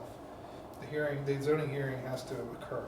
Correct. You don't have an ability to say zoning does not apply. So we are going to incur about, whatever, $1,500, is that the expense? We're going to incur about that much expense. And that's what the fee would be for residential. I'm not sure it's what. $1,500 for residential. Yeah, so presumably that reflects it's been, people have looked into it for, I know, for review or some other At some point it was looked into, so that does reflect our actual costs. So no, our intern actually did an analysis of this over the summer. So we spend on average about $3,000 on zoning hearing board Oh, right. hearings. But the application fee is only $1,500 because we don't recoup any solicitor fees above what the application fee would otherwise help to cover. But there's admin, the advertisement in the newspaper. We send the notices out to the adjoining property owners. So there's the time, there's the envelopes, there's the stamps, which are up to like 89 cents a letter these days. What are we up to? 80 something, I don't know. The post office keeps increasing it. So when you send out, 200 letters, that's almost $200 at this point, just for the letters. And those are all legal MPC requirements that we have to follow for public notice. So all in all, we collect $1,500 per application, which is in our fee schedule, but we spend in total for all of the elements, not including admin time, actually, because we don't itemize that out. We spend about $3,000 on average for these hearings. So we're already spending borough taxpayer dollars to cover additional fees incurred as part of these hearings that don't get covered by the application fee. How often do we see reasonable accommodation zoning requests? Does Narberth? Yeah. I recall maybe one or two in the last 10 years. They may come up in more for building code issues, but those again can be handled administratively by our code enforcement officer. For zoning, I recall there being a request. I don't know if they followed through with the zoning application. Gotcha. Okay. I have them in other municipalities routinely. So this isn't likely to be like a common occurrence? A request for accommodation, the most common request for an accommodation that comes up is usually when there's a group home, like a recovery house or a home for any sort of incapacitated adults. Technically, those are also under the ADA, and they can claim accessibility. I don't think that this situation is. But there is that request for a hearing and is different than the request to not have to pay for that. And I will say I did consult additionally with our zoning hearing board solicitor, and he advised me that he, in all of his years of practice, has never seen a governing body waive an application fee. That while requests for variances under reasonable accommodation are maybe not common, but also not unheard of, he has not seen a waiving of the fee as part of the reasonable accommodation request. Oh yes, and to be clear, that's not part of the reasonable accommodation request. Financial situation is different than medical situation. Yeah, this would be a discretionary act for us to waive. Correct. Right.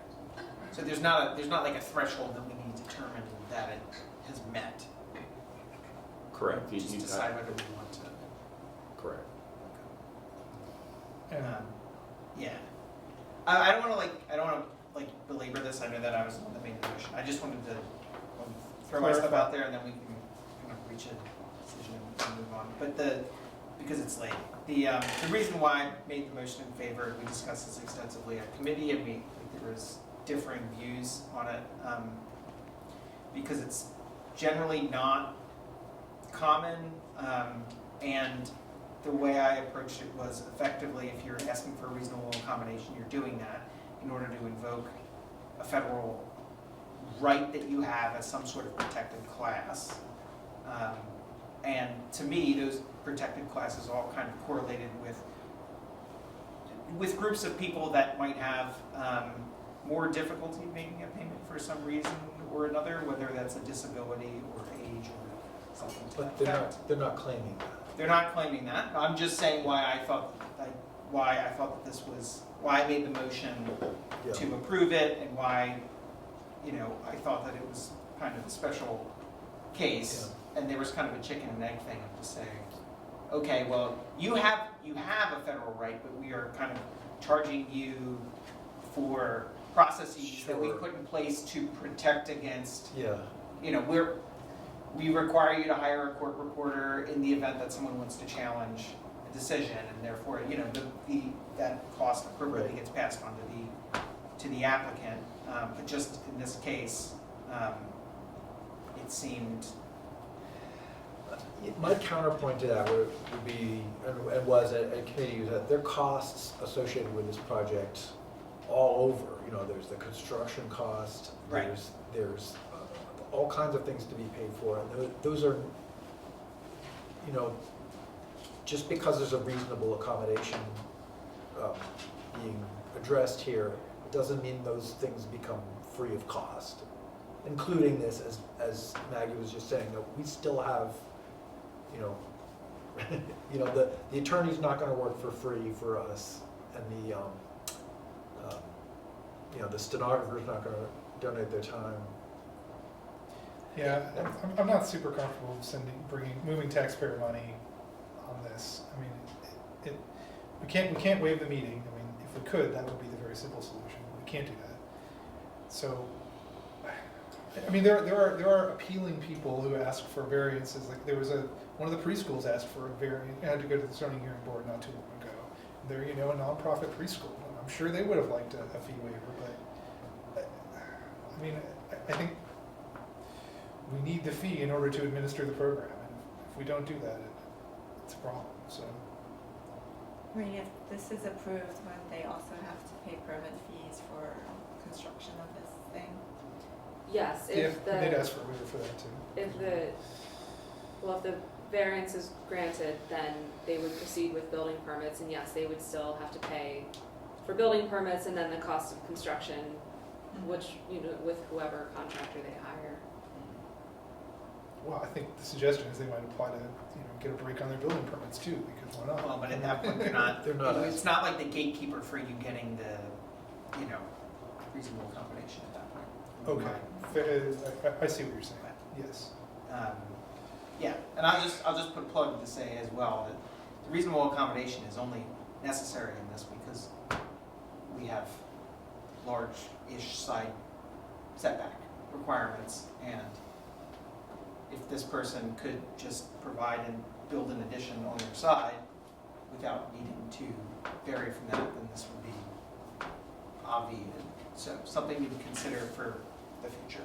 Duly noted. Anybody else want to express an opinion? So there's actually two aspects to this proposal. They're asking for a waiver of the zoning hearing board fee, and they're asking for a waiver of a survey, a required survey they need to do. So there are two things they're asking for a waiver for, and I think we decided that the zoning hearing board are the ones who require the survey, not us. Correct, so the other request to not provide the engineering survey has to do with the application submission requirements of the zoning hearing board. So in order to demonstrate to the zoning hearing board, particularly for a dimensional variance, what the actual property boundaries are and where the existing structure sits and where the proposed structure would sit, to clearly define what the dimensional variance is that's being requested, that is a requirement of the zoning hearing board, not of the application fee, but that is a cost that the applicant would have to incur in order to gather the required application materials to submit to the zoning hearing board for it to be considered a complete application. So that requirement is in the ZHB application requirements that they set, but that is not dictated by council. That's not a fee. The $2,500 is not a fee that person pays. That's just their estimated cost, I believe, of what they expect to pay an engineer to provide that survey. That is not a flat fee or a set fee or anything that's defined by council. But we could recommend to zoning hearing board that they waive that particular portion of the I think we just let them take that up and we don't need to. Okay. Yeah. All right. So then the issue on the table is the fee itself, the fee for the zoning hearing board. Can I ask a question? So in the letter it says, under the FHAA, municipalities must waive policies that create an undue financial burden for disabled residents seeking accommodation? I mean, they haven't provided any evidence.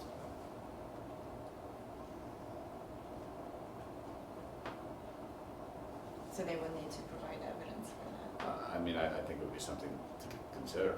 But, If they came to us and showed financial hardship, serious financial hardship. At this point, it's just a discretionary act. Right.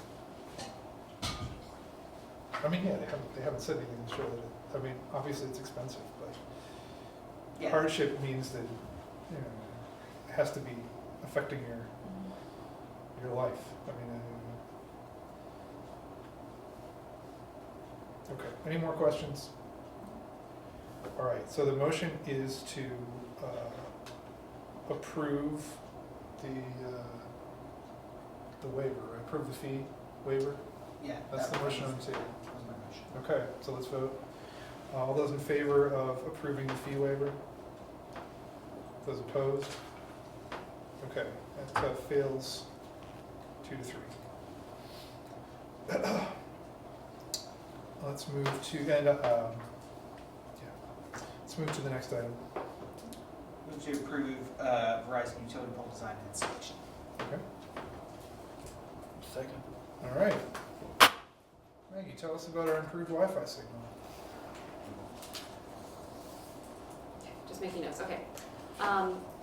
Following the request from who knows how many residents and who knows how many council members over who knows how many years, we reached out to Verizon to see if they could assist us in installing additional infrastructure in our downtown to boost our wireless signal. We were able to coordinate with our representatives at Verizon, and they did an analysis of our downtown to find the most suitable location to put a new wireless device. Given the buildings, the trees, the general geography, and the valley of the downtown geography, they determined that the most suitable location to put a new wireless facility is on a brand new utility pole that is proposed to go on Forest Avenue just behind the newly refurbished town clock. So the new pole would be a 50-foot utility pole, and at the top would sit the wireless device. It's not a backpack style, it's like a cylindrical style. There is a rendering in the packet that shows what it would look like. And so at this point, what Verizon is asking for us is to review the proposal, and I will submit any comments to them or questions of the preliminary design. And then once they hear back from us on the preliminary design, they're going to finalize the design, and then they're going to submit to us the required permit application package, which takes the standard length of a normal building permit. So they give that to us, we approve it. And then I was informed that it would take Verizon approximately 90 days to obtain FCC regulatory approval before construction can begin. So provided that there's no substantive comments or questions, or if there are, we send them to Verizon, but we could get this installed most likely by the end of the year. Just point out, there's a picture on page 304 of the packet, if you haven't seen it. Projected picture. I found that very helpful. I have a couple of questions. Was there a reason that it couldn't go on an existing utility pole? Yeah, so they described this to me. So it needs power to the pole, and the pole that was installed at 203 Forest, Haverford, sorry, wait, 100 Forest, the new Jenny's building. Yeah. That there was upgraded service that was built as part of that building, so they're able to connect into that power line and run an aerial cable across Forest Avenue to power this structure. So it was in part the power access that was appealing, and then again, that is the preferred location for the signal, because the existing power lines, like if they were to put this on the west side of the street next to the Jenny's building, the building would block the signal. So it needs to be a little bit further away so that it can kind of get up and over for the best signal connection. So there's going to be power lines connecting the two utility poles? Yes, on Forest Avenue? yes, Across Forest. across Forest, aerial That's not on- lines. That's not in the pictures. It actually is. Yeah, Or is it? they're right there. Yeah. You made the initial mistake I did, you were looking higher up, but they're lower. Oh, okay, it's the low one. Yeah. All right, yeah, I see it now. Thank you. We do have a couple of existing metal poles in that location. So we're gonna be removing, some of them are, one of them has a parking sign on it. So we're gonna be removing some of those skinny metal poles there to just eliminate some of the clutter on the sidewalk. So what we're gonna be left with is the clock and then the utility pole. And then we'll relocate all of our street signage to the new utility pole. Cool. And was the reason for the location, is that the only location that works in terms of the topography? That's what I was told, because I asked, I said, are you sure you can't put it anywhere else? And they said, honestly, this is where it needs to go. And obviously, this is only Verizon signals, right? Like, nothing to do with AT&T signals or... Right, and that's where I don't know I know that the networks will kind of buy off of each other, and you know, T-Mobile uses Verizon, like they'll use each other's towers for signal. So it's Verizon, but it should boost everybody's signal, but don't quote me on that. I have AT&T. I've never had a problem downtown, so... I would say, I think it's only Verizon I people have who... issues with Verizon. I was gonna say, I have Verizon. AT&T and I haven't had problems. So I don't think it's gonna hurt AT&T customers, but it will definitely help Verizon customers, and I think T-Mobile uses everybody else's towers. So I think it'll help there as well. Cool. Another thing I'm wondering is just if the provider, if Verizon will provide notification to the residents around now? For what purpose? Just to let them know that this is going in, just as a notification. Probably not. No, they didn't indicate that that would be a part of the process. Is that something that they typically do, or? No. They have a right to put this in a right of way if they want Yeah. to. We used to I understand. require Yeah. actually conditional use for use, and then Act 50 came along and said, no, they have a right to do it through a permit. So I don't believe that they would be providing notice. People will Maybe. find out when they're able to use it. That's right. We'll We'll get out in a hurry. we'll be advertising this in the newsletter and you know, taking Celebrating comment, the you know, streets. everyone can go and, you know, parking tickets are gonna go way down because people can pay their park mobile. Any other questions?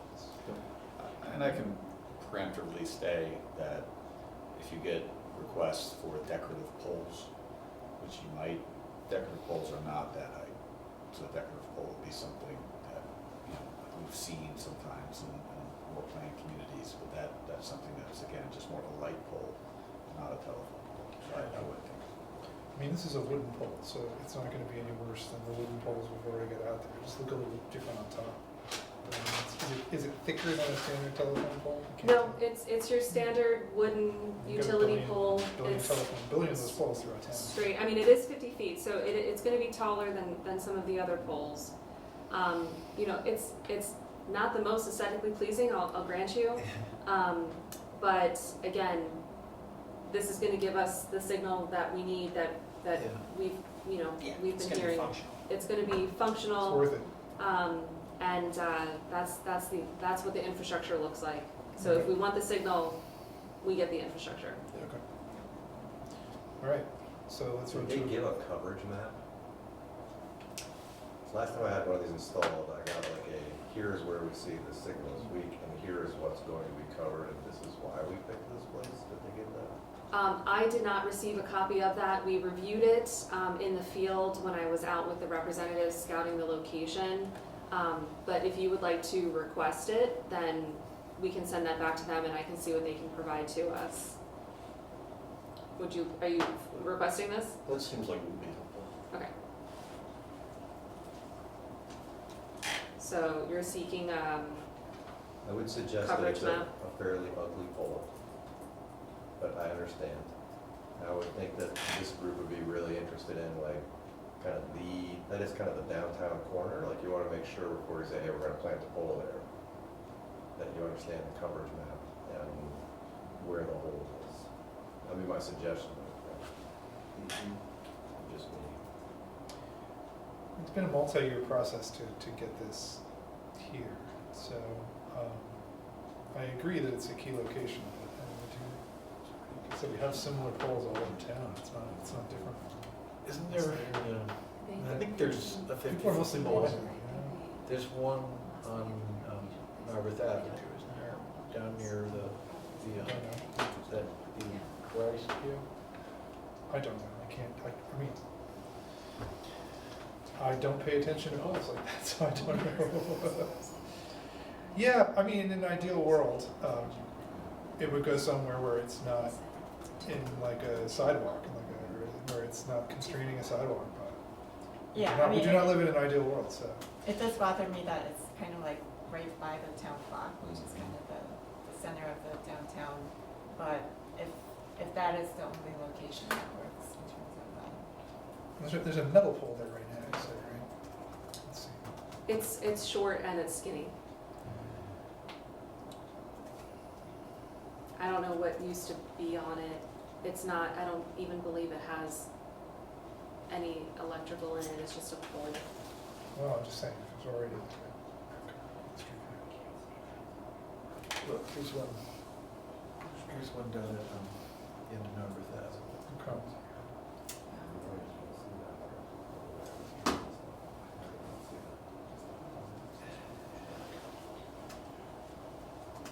There's a wire running to it. Anybody want to see this? We have one of these poles in town already. Okay, on North Narberth. It's down at the end of North Narberth. Yeah, why don't you show them? You know, Oh, yeah. that thing.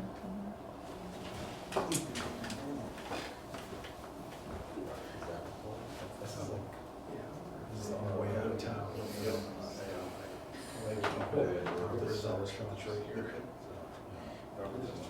Okay. Thank you. I promise you guys. I've been meaning to.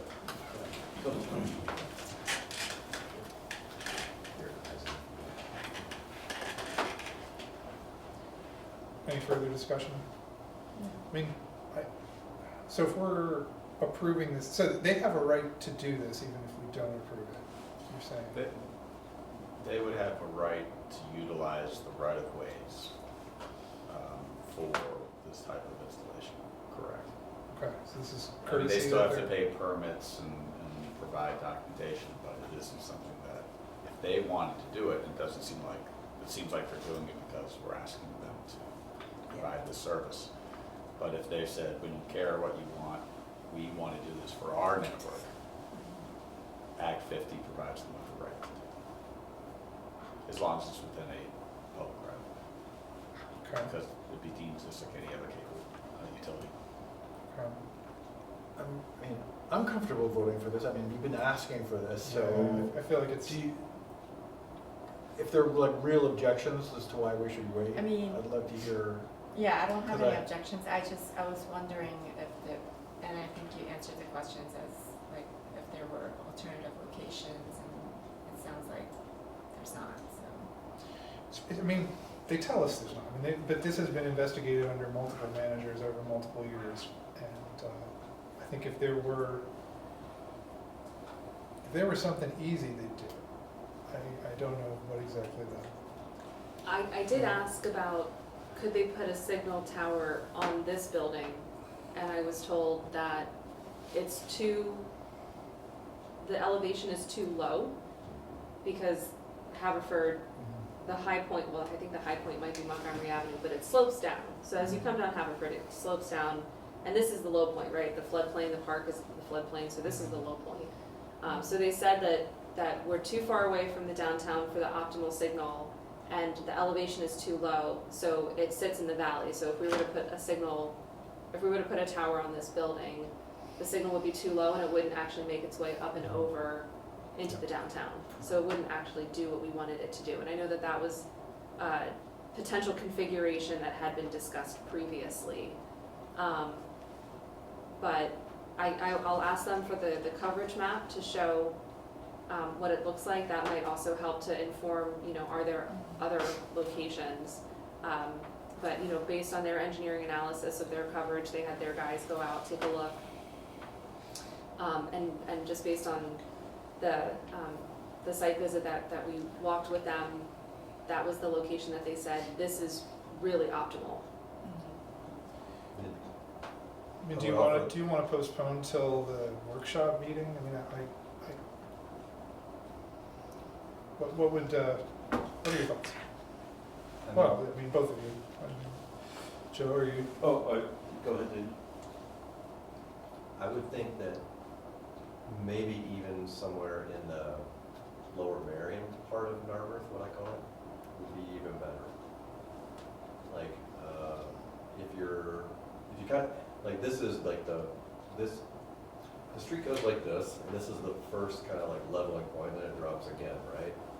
So depending on where the coverage map is, I might even push them over into like Lower Marion as opposed to this very popular block of our downtown. I don't know if they're like limiting it to Narberth because Narberth is asking, like, but like over there in front of those Marion buildings would be great. I think Lower Marion has pretty strict standards around. Well, that Act 50 right away, they can put it where they want. Sorry to speak over that. Yeah, I don't think we can rely on Lower Marion taking this. I mean, I think that if we want it, it's going to be somewhere in Narberth. I like the idea. It doesn't have to be here. I mean, if they can come up with a better place, but sorry, go ahead, Joe. No, I like the idea of getting the coverage map so we can make a fully informed decision. Okay. Is there an ability to obtain multiple maps with multiple options? Just so they can see, well, we'd rather have it here, even if it is less coverage. There's a trade-off to the location. I will inquire with them, yeah.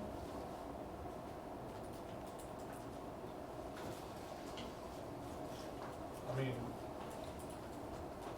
okay, I'm not hearing objection to that. Okay.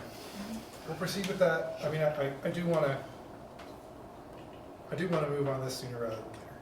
Agreed. So let's see what they can get to. Let's see what they can get to us within a month, and then we can make our decision. Okay. Okay. Pedestrian bridge. Can I get a motion? Move to approve the Elmwood Avenue pedestrian bridge closure. Okay. Is there a second? Second. Yeah, I know it's depressing. Right, I'll let Tony give the engineering Yeah, thanks for bearing explanation. with us, Tony. But the basic premise here is that the bridge was hit by some trees, and we need to close it indefinitely until we fix it next year. So Tony, if you can give a summary of what you guys observed.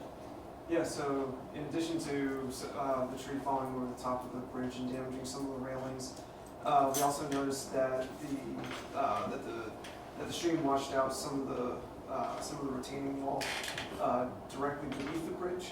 So if you remember, the retaining wall is made of gabion baskets, which is essentially a block of stones that's wrapped in a wire fabric, essentially. So years ago, the wire has been compromised and is creating holes in the gabion basket blocks, which allows the rocks to get washed out and flow downstream. So this particular storm washed out a lot of these rocks that are making up this retaining wall. And the biggest problem with that is that the bridge's concrete abutment sits right on top of one of these retaining walls, and so the wall got washed out directly underneath where the abutment is. So we deem that unsafe, and we recommend closing the bridge permanently until we can redo the bridge next year.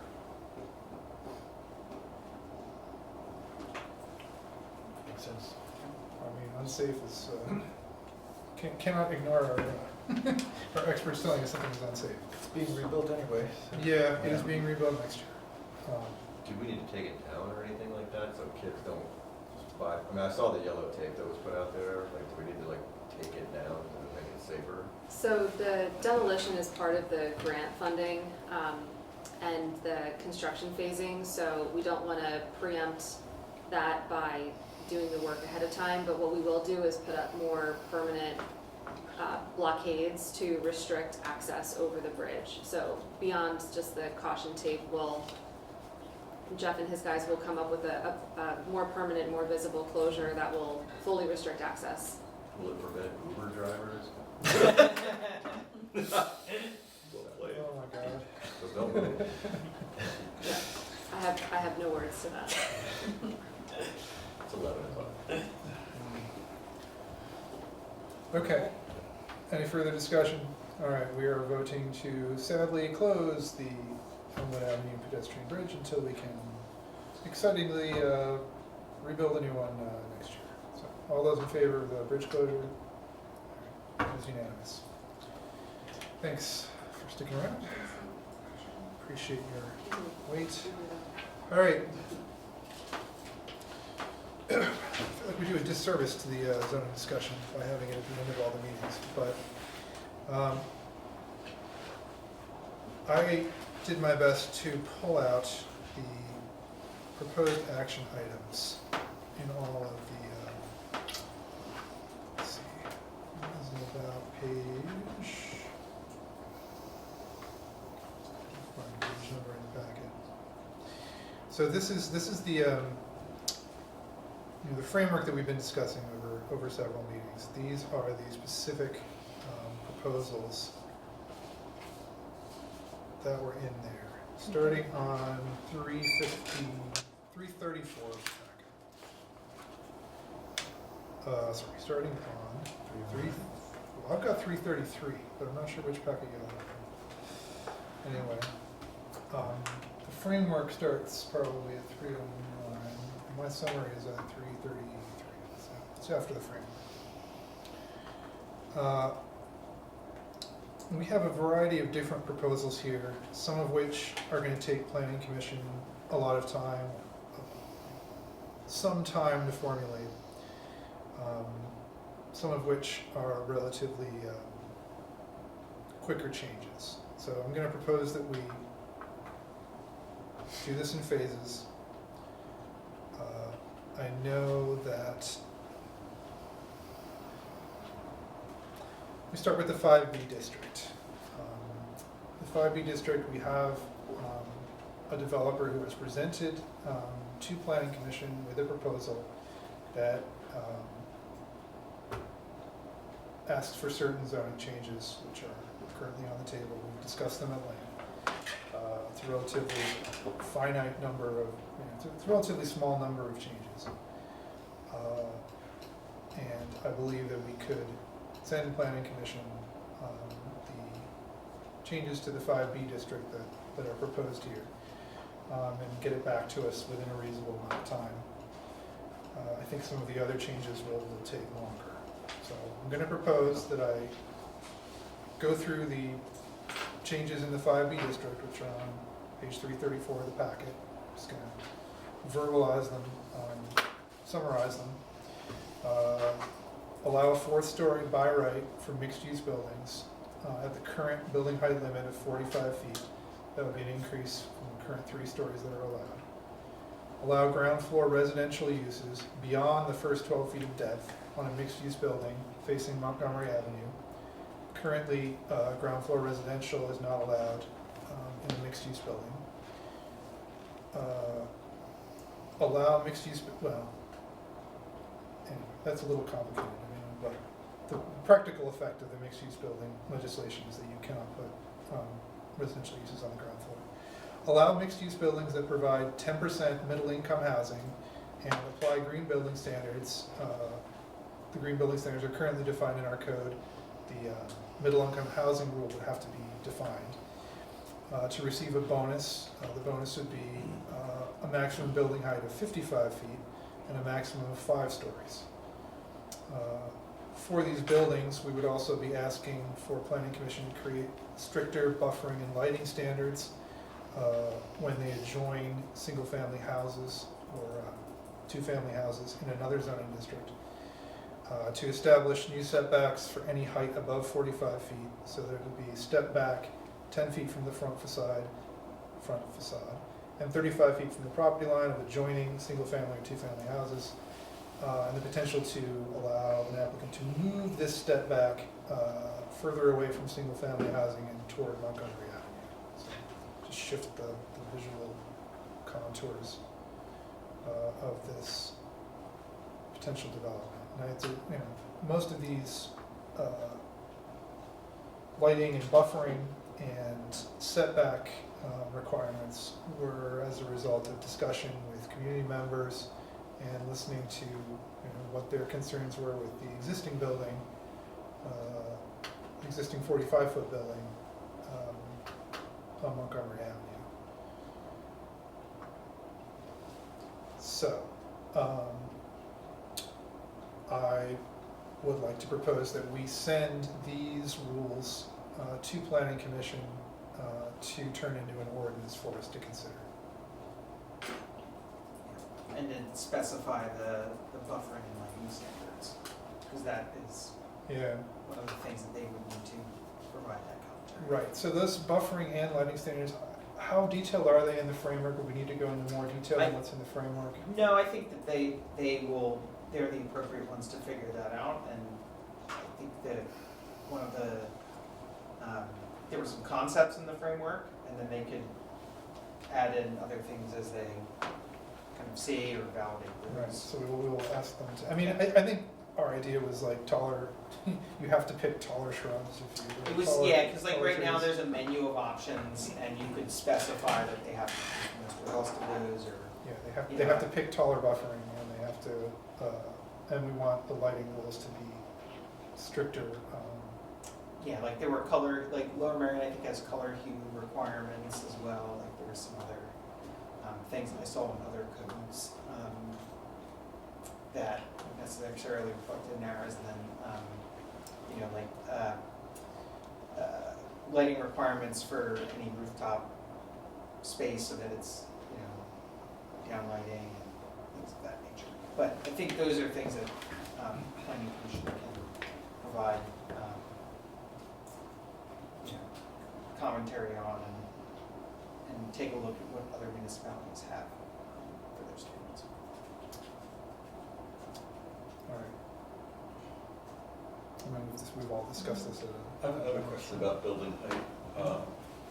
So 55 feet, I know there are things like elevator shafts and other things that are above that, but 55 feet, what I'm saying, is that to the top of the roof, and then like parapet or something could be higher than 55 feet, and Yes. how does that work? Yeah, that's a good question. So it's measured, in our, different codes measure it differently. In our code, it's measured to the top of the roof, then the parapet has, there's a maximum that the parapet can be over top of that, but it can be above that. Got it. And so that's, operative, 35 feet to 45 feet, got it. Right. And then, it's, certain things fall into kind of like height exceptions. It's that elevator shaft is the other one. I think those are the two Steeples. big ones. Yeah, like if you're putting in some like steep, like there's kind of like a kind of catch-all for like some architectural features that make buildings nice. And People don't tend to put HVAC, Yeah. like HVAC shafts. Yeah. So parapet in Narberth, how, I'm just trying to imagine if, let's go with 45 feet, would that, is parapet, do we have language about how high a parapet can be? Is it Yes, 3 feet, I'll 5 double feet? check, but I think it's 4 Okay. feet. But let me pull that up right now. It's in the, So- if only we had this open. In theory, when I'm looking at a 45. I think it's 4 feet, but I'm looking it up. That's cool, it's something in that range. Yeah. So when I'm looking at a 45-foot building, I'm looking at an edifice that's 49 feet tall, Yes, potentially. that is correct. That's really helpful, thank you. Yeah, thank you. Fred, I was wondering if you could clarify something for me. You said that did you say that we had one developer present plans or two developers that present plans for this? Well, the ones that are relevant, we had one developer come to us and specifically ask for these changes. He came to Planning Commission. Okay. We have had another developer in the district come to Planning Commission, but it was unrelated to these proposals, and that was a while ago. Well, the way we have this specified is this is also listed in here as applying to mixed-use buildings. And the provision that that person presented under It's is, for apartments. Right? yeah, and under a specific provision Yeah, within the code that was kind of yeah. specific to buildings that had Historic yeah, property, yeah. historic. So there was some discussion a while ago about a development that is going to be on, well, the Price House. There was a developer who came to Planning Commission with a plan for the Price House. The Price House itself is protected and would remain intact, but for the lot, and there's a proposal for an apartment building on that property. So it's not a mixed-use building. It's not connected to this current what's on the table. Yeah, and parapet walls, 4-foot limit.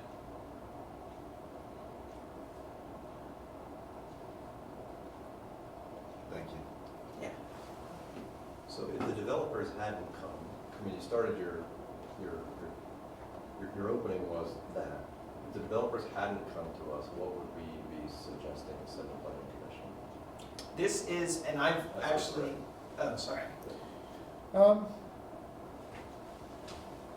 as you say, these counterfactuals are hard to determine, but I feel like I have a very I think it would be. I think what we would be proposing would probably be apartments, personally. If a developer had not come to us, I think we would be personally. I would have proposed like 4-story or 5-story apartments throughout Montgomery. So this is a little different than what I would envision. Before there was even a proposal, before I was even on council, I've thought that Montgomery Avenue was an appropriate place to plan for our next increment of growth, which in my mind was 5 stories, because I considered the existing height to be functional for the story. So this was on my mind before I was even on council, before any project had ever come forward.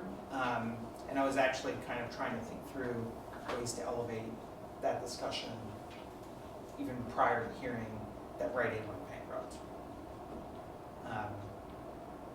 I continue to want to open up those protected twins on Montgomery, like the strip with the one with the beer shop and the psychic and the smoke shop and all that. Those sets of twins. I continue to think that those ought to be removed from our Historic District Act. So that's another element of Montgomery revival that I have on my Not physically list. removed, but removed. No. from the list. I mean, I'm not going to demolish them Yeah. myself, but I just- but they would be allowed to develop normally rather than be protected under the Historic District Act. So if you want more options, those are things I would propose as well. Yeah, and to be clear, this batch of things would apply, Yeah, down district 5 wide. feet. Yeah. Yeah, so there are other locations where it could be relevant. There aren't that many big lots in the 5B, but it's conceivable that someone else could put up a reasonably sized project, which, again, it's Montgomery. This is exactly where a large project should go, in my opinion.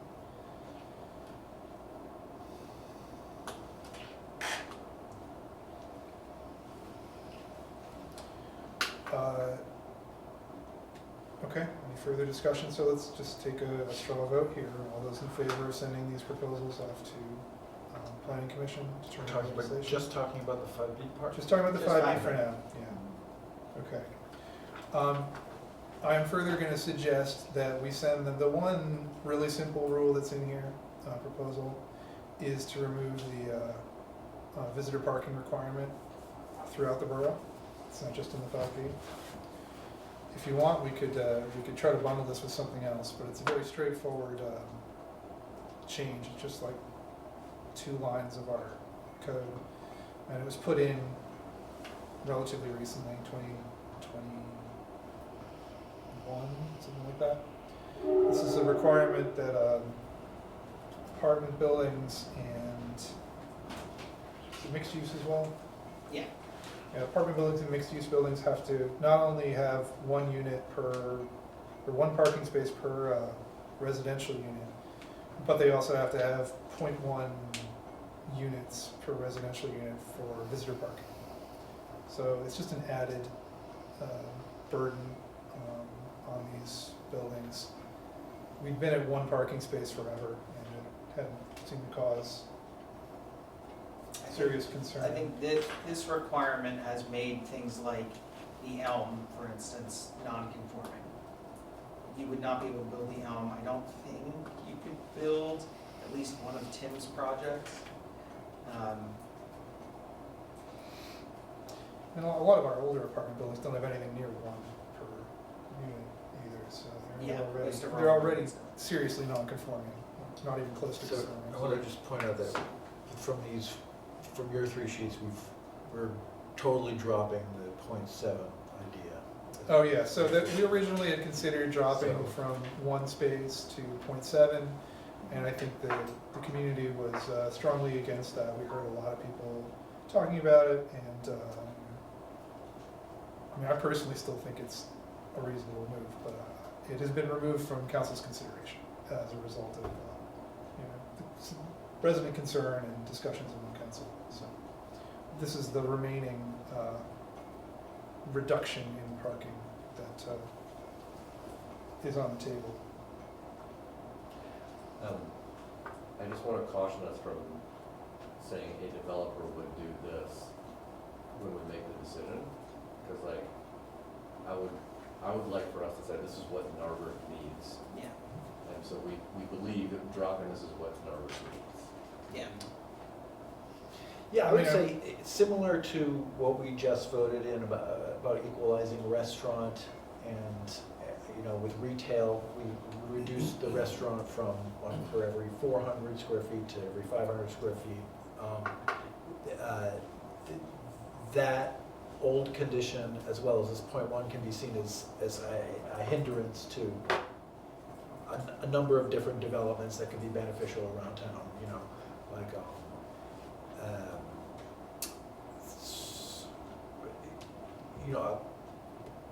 even 1 extra parking space can kill a project, if you don't have the room for it. Even providing 1 extra parking space for someone who wants to move in a restaurant, I know we already dealt with this, but that could just make it flat out impossible. So I'm in favor of removing these sort of very, very small little slivers of things that we're asking people to provide that are essentially, impossible. That they're right over the line of making things. Sorry, it's late. Impossible seems like a strong word, but I hear you. Well, when you have a whole bunch of existing lots, like.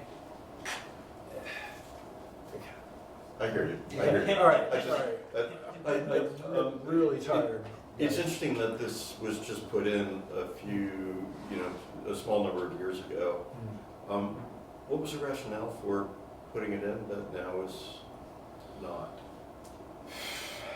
My recollection, well, Jim, you might be able to speak more to this because I think you were on planning commission at the time. Oh, you're gonna pin it on me? Well, I mean, I can give my recollection. I wasn't on planning commission. I went back and tried to research that at the time, and I thought that it was not that long after the form-based code, and it was not in the original form-based code. It was not in the original form-based code, but I think it was when I look back, and I think I talked with this a little bit about Todd about it as well, was that there was kind of a period of time where some of the plan sets were starting to come through, and I think that there was some folks had shown up to planning commissions and were think concerned about plan sets, things like, because I don't think the Elm was under construction at that point. And I think that this was done, I think, as part of a response to like, those sorts of things. But you know, you were on planning commission, I wasn't at that time, so. Yeah. So there was a, you know, the borough's parking lot downtown was being repurchased, and I think there was just a general concern about losing the parking that was there. Since then, we've reacquired we're leasing the rights to park in that space. It doesn't look like there's going to be a huge number of units coming in online and coming in the downtown area like was proposed at one point. So I think some of the scenarios that people were concerned about have not materialized. And I think I agree with the reasons that Jim offered, and there's one additional one that's a reason why I find it personally compelling, why I think it's good for the borough, for the future residents who will be living in there as well, which is, you know, because we're a pretty small, compact borough, you know, you have the space that you have in the on your given lot, and so oftentimes they call it kind of like architecture, like you lay out the parking lot, and that determines how many units you have, and then you have a box of space, and then you're dividing that up into units.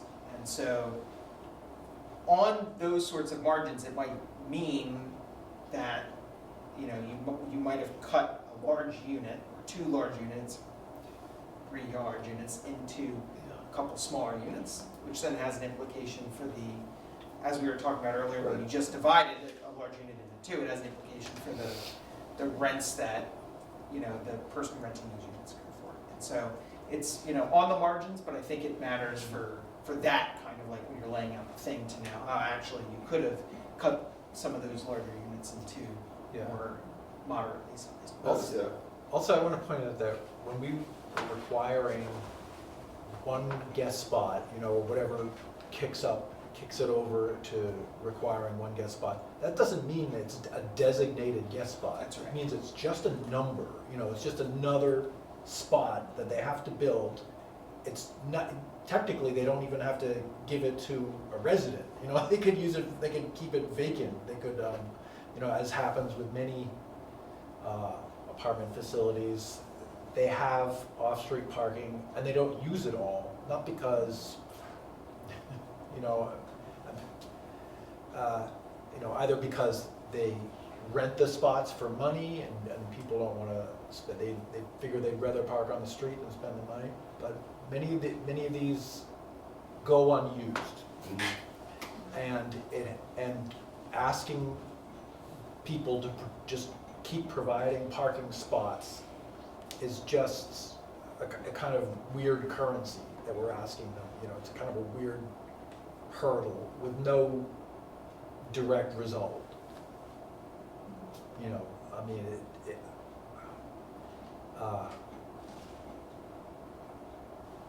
so that's kind of how I feel about the guest spot idea, which is that it's just a number, and we might as well get rid of it. I think any small benefit that would be that would result from the 0.1 space requirement is like vastly outweighed by the negative impacts, in making a project infeasible or all the things that we mentioned. Okay. Okay, I'm going to propose that we send that to Planning Commission to include in an ordinance. All those in favor of doing that? Okay. I'd like to go to some of the requests or suggestions in the 4A district, specifically the ones under E1, which are more referring to smaller housing typologies. So allow row houses and cottages, set a minimum lot size for cottages, twin houses, and row homes to 1,400 square feet. It's currently 4,000 for detached, 3,000 for twins, but existing properties are often on smaller lots. Allow up to 3 families to live in a cottage, detached house, twin house, or a row house. Currently it's 2 for a detached house, 1 for the other categories. Allow multifamily houses with a minimum lot size of 2,000 square feet and a minimum lot width of 40 square feet. Currently, you can see that the 6,000 square feet is 60. Allow new detached homes by conditional use, currently by right. So what I would propose is we ask Planning Commission to look at the first 4 of these, everything up to new detached homes by conditional use. We ask them to look at those for the entire borough. We ask them to look at allowing certain single-family row houses and cottages basically throughout the borough. Reducing the minimum lot sizes for all these properties throughout the borough. It doesn't have to be the same number for each district, but look at some reductions. Allowing more families to live in these throughout the borough. Allowing multifamily houses, so shrinking the requirements for multifamily houses throughout the borough. I think I'm never comfortable making changes that only apply in one zoning district if I think that it's reasonable to apply them throughout the borough. So my proposal would be to send these to Planning Commission and ask them to look at these throughout the borough. I think that we've talked about doing changes to 3A and 3B and 3C, and a lot of the changes we've talked about are basically the minimum lot size and allowing some of these single family type, these other typologies like the cottages and the row houses. So I think we may not need to spend as much time, in the weeds on some of the other zoning districts if all we really need to do is permit a few extra housing types and lower the minimum lot sizes, which would allow a lot more subdivision, and it would allow more. There aren't that many lots you can build on in the borough, but it would allow more options in some of these smaller lots. So that is my second major proposal, is that we send them these topics and we ask them to look at them borough-wide. Not these specific numbers exactly, but give them this topic, have them come back to us with recommendations that fit the entire borough. Because we also have been getting complaints that we're not looking at the entire borough. And I think this would help resolve some of those concerns. That's my proposal right now. I mean, I always hoped that we would get to these, and I consider these mostly to be missing middle, and I was hoping that we would be getting to these in the other districts. So I obviously support that, but I would like to hear kind of other folks how they feel about that as well. And to the mayor's point in terms of like bringing it back as well to like why are some of these things good for Yarmouth residents? To me, this kind of speaks to a number of things, but one of the things is creating housing options that are available for purchase. The land is often one of the things that drives what the cost of a property is going to be, and so creating more options for that, I think, will provide options at different price points, and then allowing kind of just some more modest flexibility in terms of the number of families that can be, the number of units that can be in those single-family typologies. That's one of the historic ways that Narberth grew, and I see that also as an aging-in-place strategy for, as someone's getting older, if they want to stay in their home, but they want to cover the cost of the property taxes, bringing in 1 or 2 other folks to live with them, make sure that no one has taken a spill, and also the rent helps them cover the property taxes. I mean, I think that's a totally natural way for a community to grow, and being able to provide that option back to people, I think would be good. So this sheet seems a little more exploratory than the other 2. Is that by design? Well, these are the recommendations that were in the framework. I just wrote down what was there. Sure. I am proposing something that will take them a while. I mean, yes, if we give them this, they're not going to get this back to us within a month or 2 months. This is a longer term project, I'm assuming. Okay. I don't know, Adam can give some suggestions, but like if we gave you and planning commission that, when would you expect to come back to us with a? You're talking about the 4A district? Well, I'm talking about taking some of these recommendations and applying them borough-wide. Yeah. Yeah, saying, let's We relax. probably want to evaluate them. I mean, maybe we would tackle, it's a good question. Because the question is, do we tackle them kind of comprehensively all at once, or look at them individually? We probably want to look at them comprehensively and how they work with one another. So My proposal is to look at all those. yeah. Can I? So a few months, you Yeah. think? Okay. Can I suggest maybe adding to the list, looking into, accessory dwelling units are already allowed, but there's only been one built since council has allowed it, like, I guess, maybe 4 or 5 years ago. Maybe that's a signal that it should be liberalized a little bit, like the Sure. standards loosened up a little, just to. We can add that to the list, Yeah. cleaning up the ADU standards. Yeah, I mean, and for these, I think they should look just generally at the dimensional standards for these typologies. Earlier, we were talking about side setbacks as a potential barrier to aging in place, so Yeah. I'm assuming that they will look at that as well. We can ask them too. All right, is everyone comfortable with that? Yep. I'm just gonna look for approval, nods here. Yes. All right. And the other thing I'd like to ask Planning Commission to do at this time was, there was a request to look at, with regards to the rest of the 4A district, there's a request to look at what some of the proposed like expanded apartment would look like and what the proposed kind of stacked townhouse would look like at other sites. We've really only envisioned like one site in particular, but there are some older apartment buildings that could be taken down. There are some bigger lots in the 4A district that could be that could be turned into apartments under these rules, or could be turned into stacked townhomes under these rules. So we want to look at how that would interact with some of the residential houses. So before we talk about some of the other stuff in the 4A, I think we want to get some more imagery maybe, or some more analysis for particular lots, of other lots, and how it might work with other lots. That is what I'm hearing. So postpone discussion of the rest of these standards until we get more information about what it might look like in other lots. So I just want to point out here, so according to this, you're not proposing additional story. Right, for the apartments.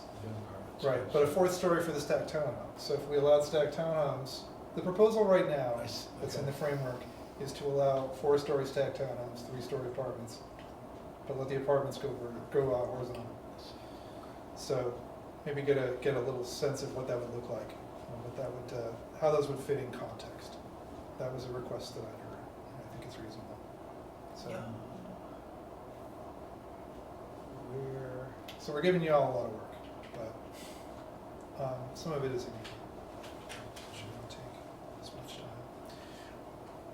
So, I just also, sorry, I did watch the planning commission meeting from a week or two ago, and they did start talking about stacked townhomes. Yeah. But I only heard them talking about 3-story stacked townhomes. It may not have been clear what Okay. you're proposing for, but. I think they talked about both. Yeah. Yeah, I mean, I don't remember. I was there, but I don't remember that. I don't think we talked about height requirements so much, Yeah. but you're right, that I don't think that people were thinking of them as 4 stories when we're having the discussion, so we should be clear about that. Yeah. So let's get a little more feedback from Planning Commission on those, what the larger buildings might look like in context of that space. That's most of the recommendations. The remaining recommendations are the following. They're on page 335. Ask Planning Commission to create a new height calculation standard. Move driveway standards to the SALDO rather than the zoning code. We talked about visitor parking. And then some parking changes, like technical parking changes. Credit the number of non-metered on-street parking spaces adjoining the project site toward a parking mandate. Allow applicants to fulfill parking mandates by providing off-street parking spaces within 900 feet of the property, basically on somebody else's, well, on another lot, requiring access to another lot. ask Planning Commission to create a conditional use process whereby an applicant can propose an alternative parking plan other than provided for in the zoning code. There's several pages of detail on that and what that might entail, but allowing them to come up with another, saying, well, we're going to provide our septic passes to our residents, or we're going to provide parking through, I don't remember what's in there. There were a couple proposed changes.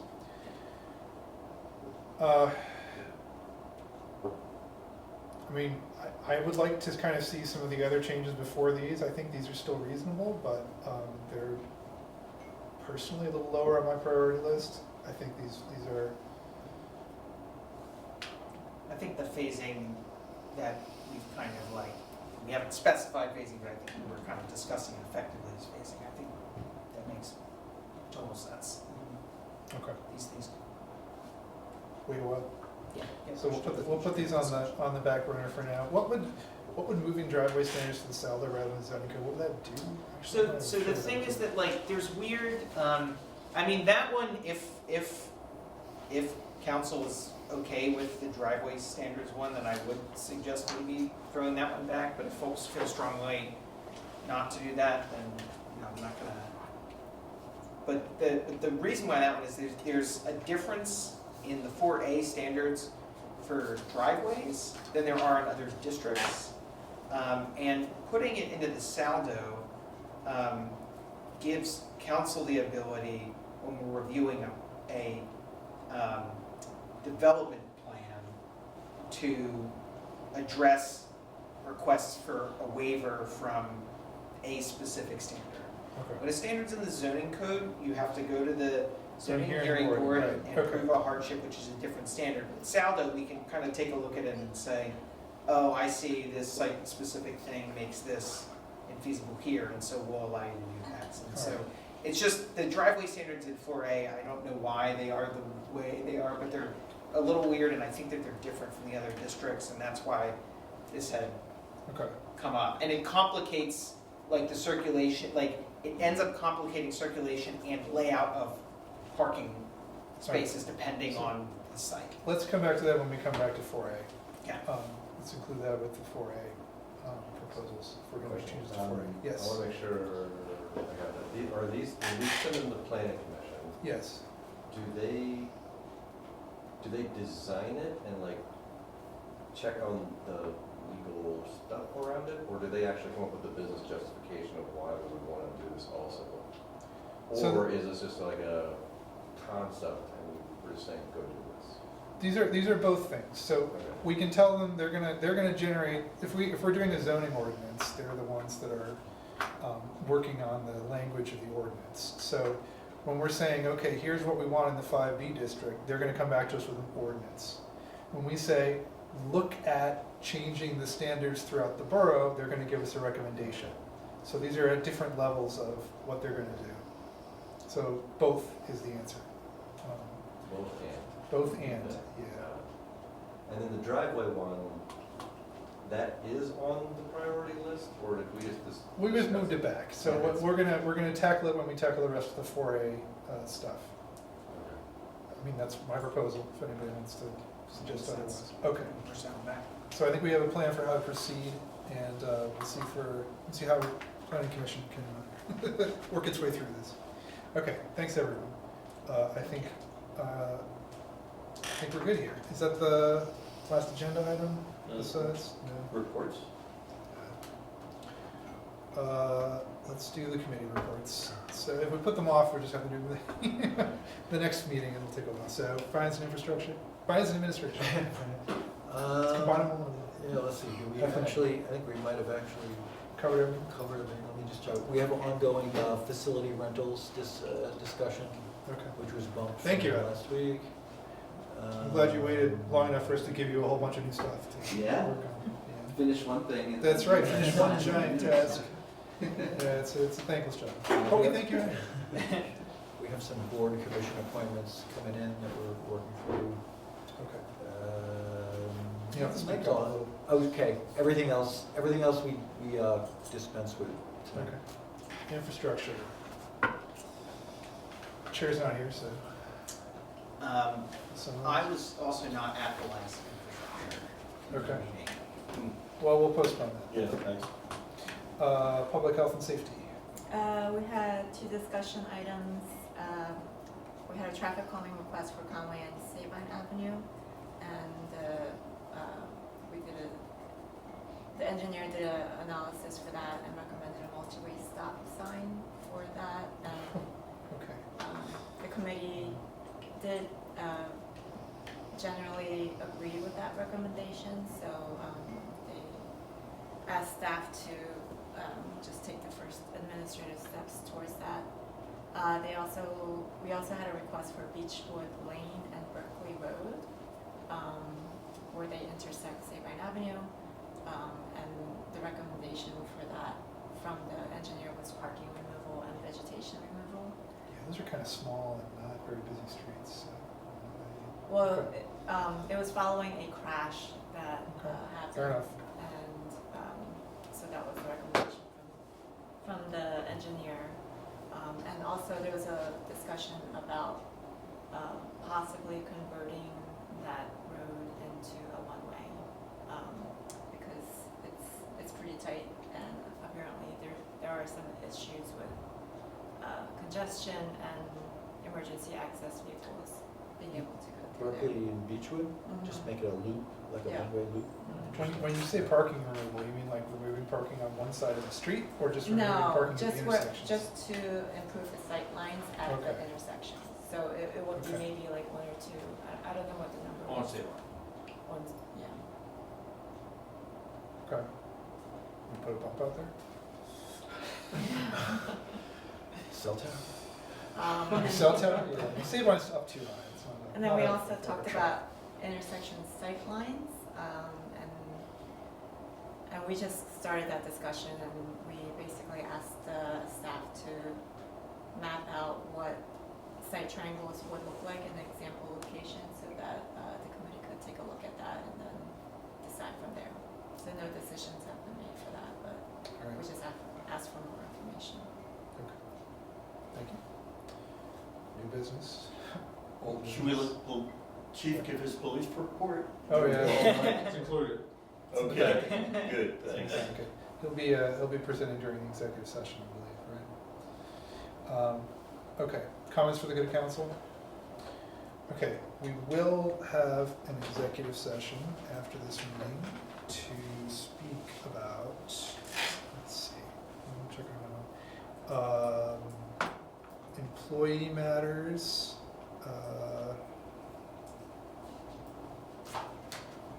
and we'll be talking about